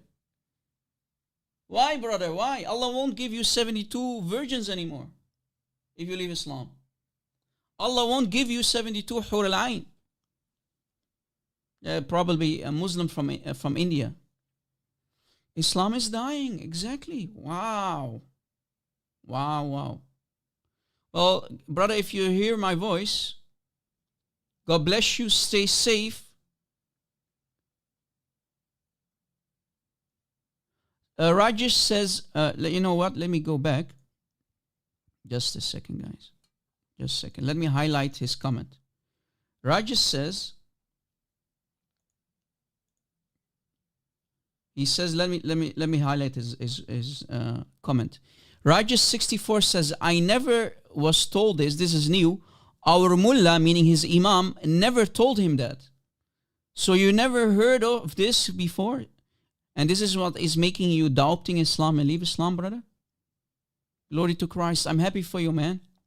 If you want to call me live on air, brother, you can download Skype from the App Store and look for my name. My Skype ID is D-Rob Christian, and you can call me right here, right now, if you like to. Ahmed Rafiq, it's on God Logic, his live stream. God Logic Apologetics. We did that live stream yesterday, literally a couple hours ago. Yesterday evening. Man, there's a tsunami of apostates, huh? Wow. Wow, wow, wow. I love you too, man. Ahmed Rafiq, I love you too, man. Are you an ex-Muslim too, brother?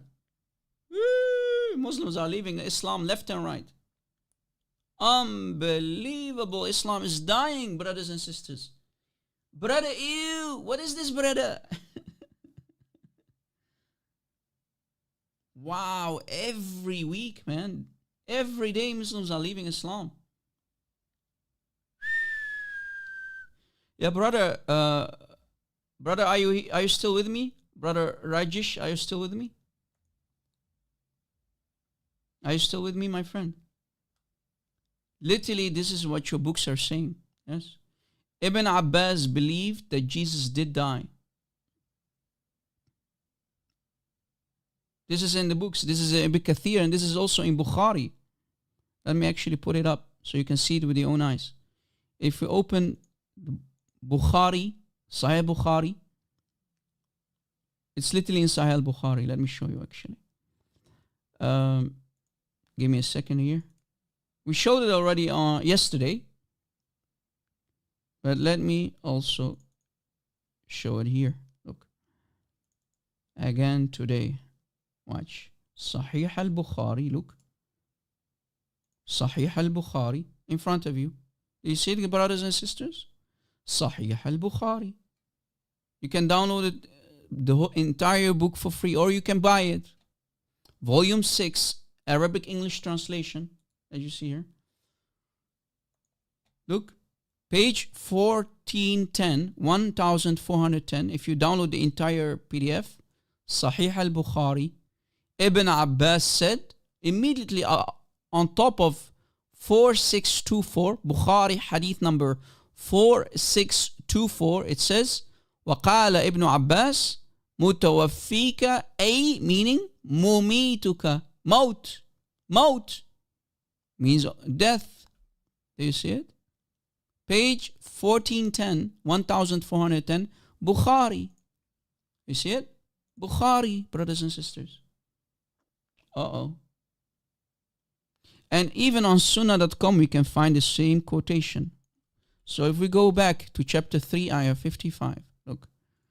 Ayah 55. Chapter 3, ayah 55. Chapter 3, ayah 55. Chapter 3, ayah 55. Recall what time Allah said, O Isa, verily I Allah, shall make thee die. Do you see it? So Allah confirms that Isa died. And also in Bukhari, on sunnah.com you can find it as well. Bukhari 65, chapter 65.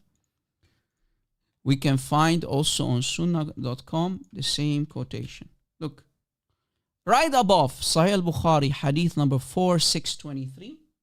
Right on top of it, we have the quotation of Ibn Abbas. وَقَالَ Ibn Abbas, referring to the Quran. So if you click literally here, guys, it's a link. It will bring you to Quran.com, chapter 3, ayah 55. Do you see it? So it opens the Quran for you. Look. So Ibn Abbas explains, the cousin of Muhammad, the scholar of the Ummah, explains that chapter 3, ayah 55, the word mutawafika means mumituka, causing you to die. Right? Just like in the book. Ibn Abbas talking. وقال Ibn Abbas mutawafika in chapter 3, ayah 55 here. Inni mutawafika means causing you to die. So the early Muslims believe that Jesus died, yet modern day Muslims are lying to us and they're saying Jesus did not die? Oof. What deception? What is this deception? Modern day deception. So this is why people like Rob Christian say, without lies, Islam dies. This is why people like Rajesh64 in the chat is leaving Islam. Because he just found out that he was deceived by his mullah, by his imams and the mashayikh. Aywa. Well, Rajesh, imagine, brother, your whole life you have been deceived. Your whole life you have been deceived, brother. Look at it. The evidence is on the screen. It's on the screen. The evidence is on the screen, brother. Do you see it? We're showing the online version on sunnah.com, the #1 English translation for the hadith, and also from the Quran, and from the actual PDF of Bukhari, the actual book. Pray, guys, for Rajesh here. God, pray for him that he will find Jesus in his life. Pray for him that he truly leaves Islam. Guys, I need to wrap things up. God bless all of you. Bye-bye.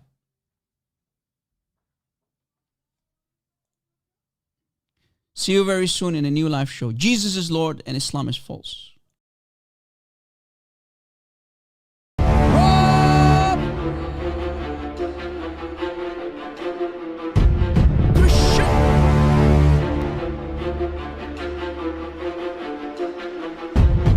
Backup channel, please subscribe.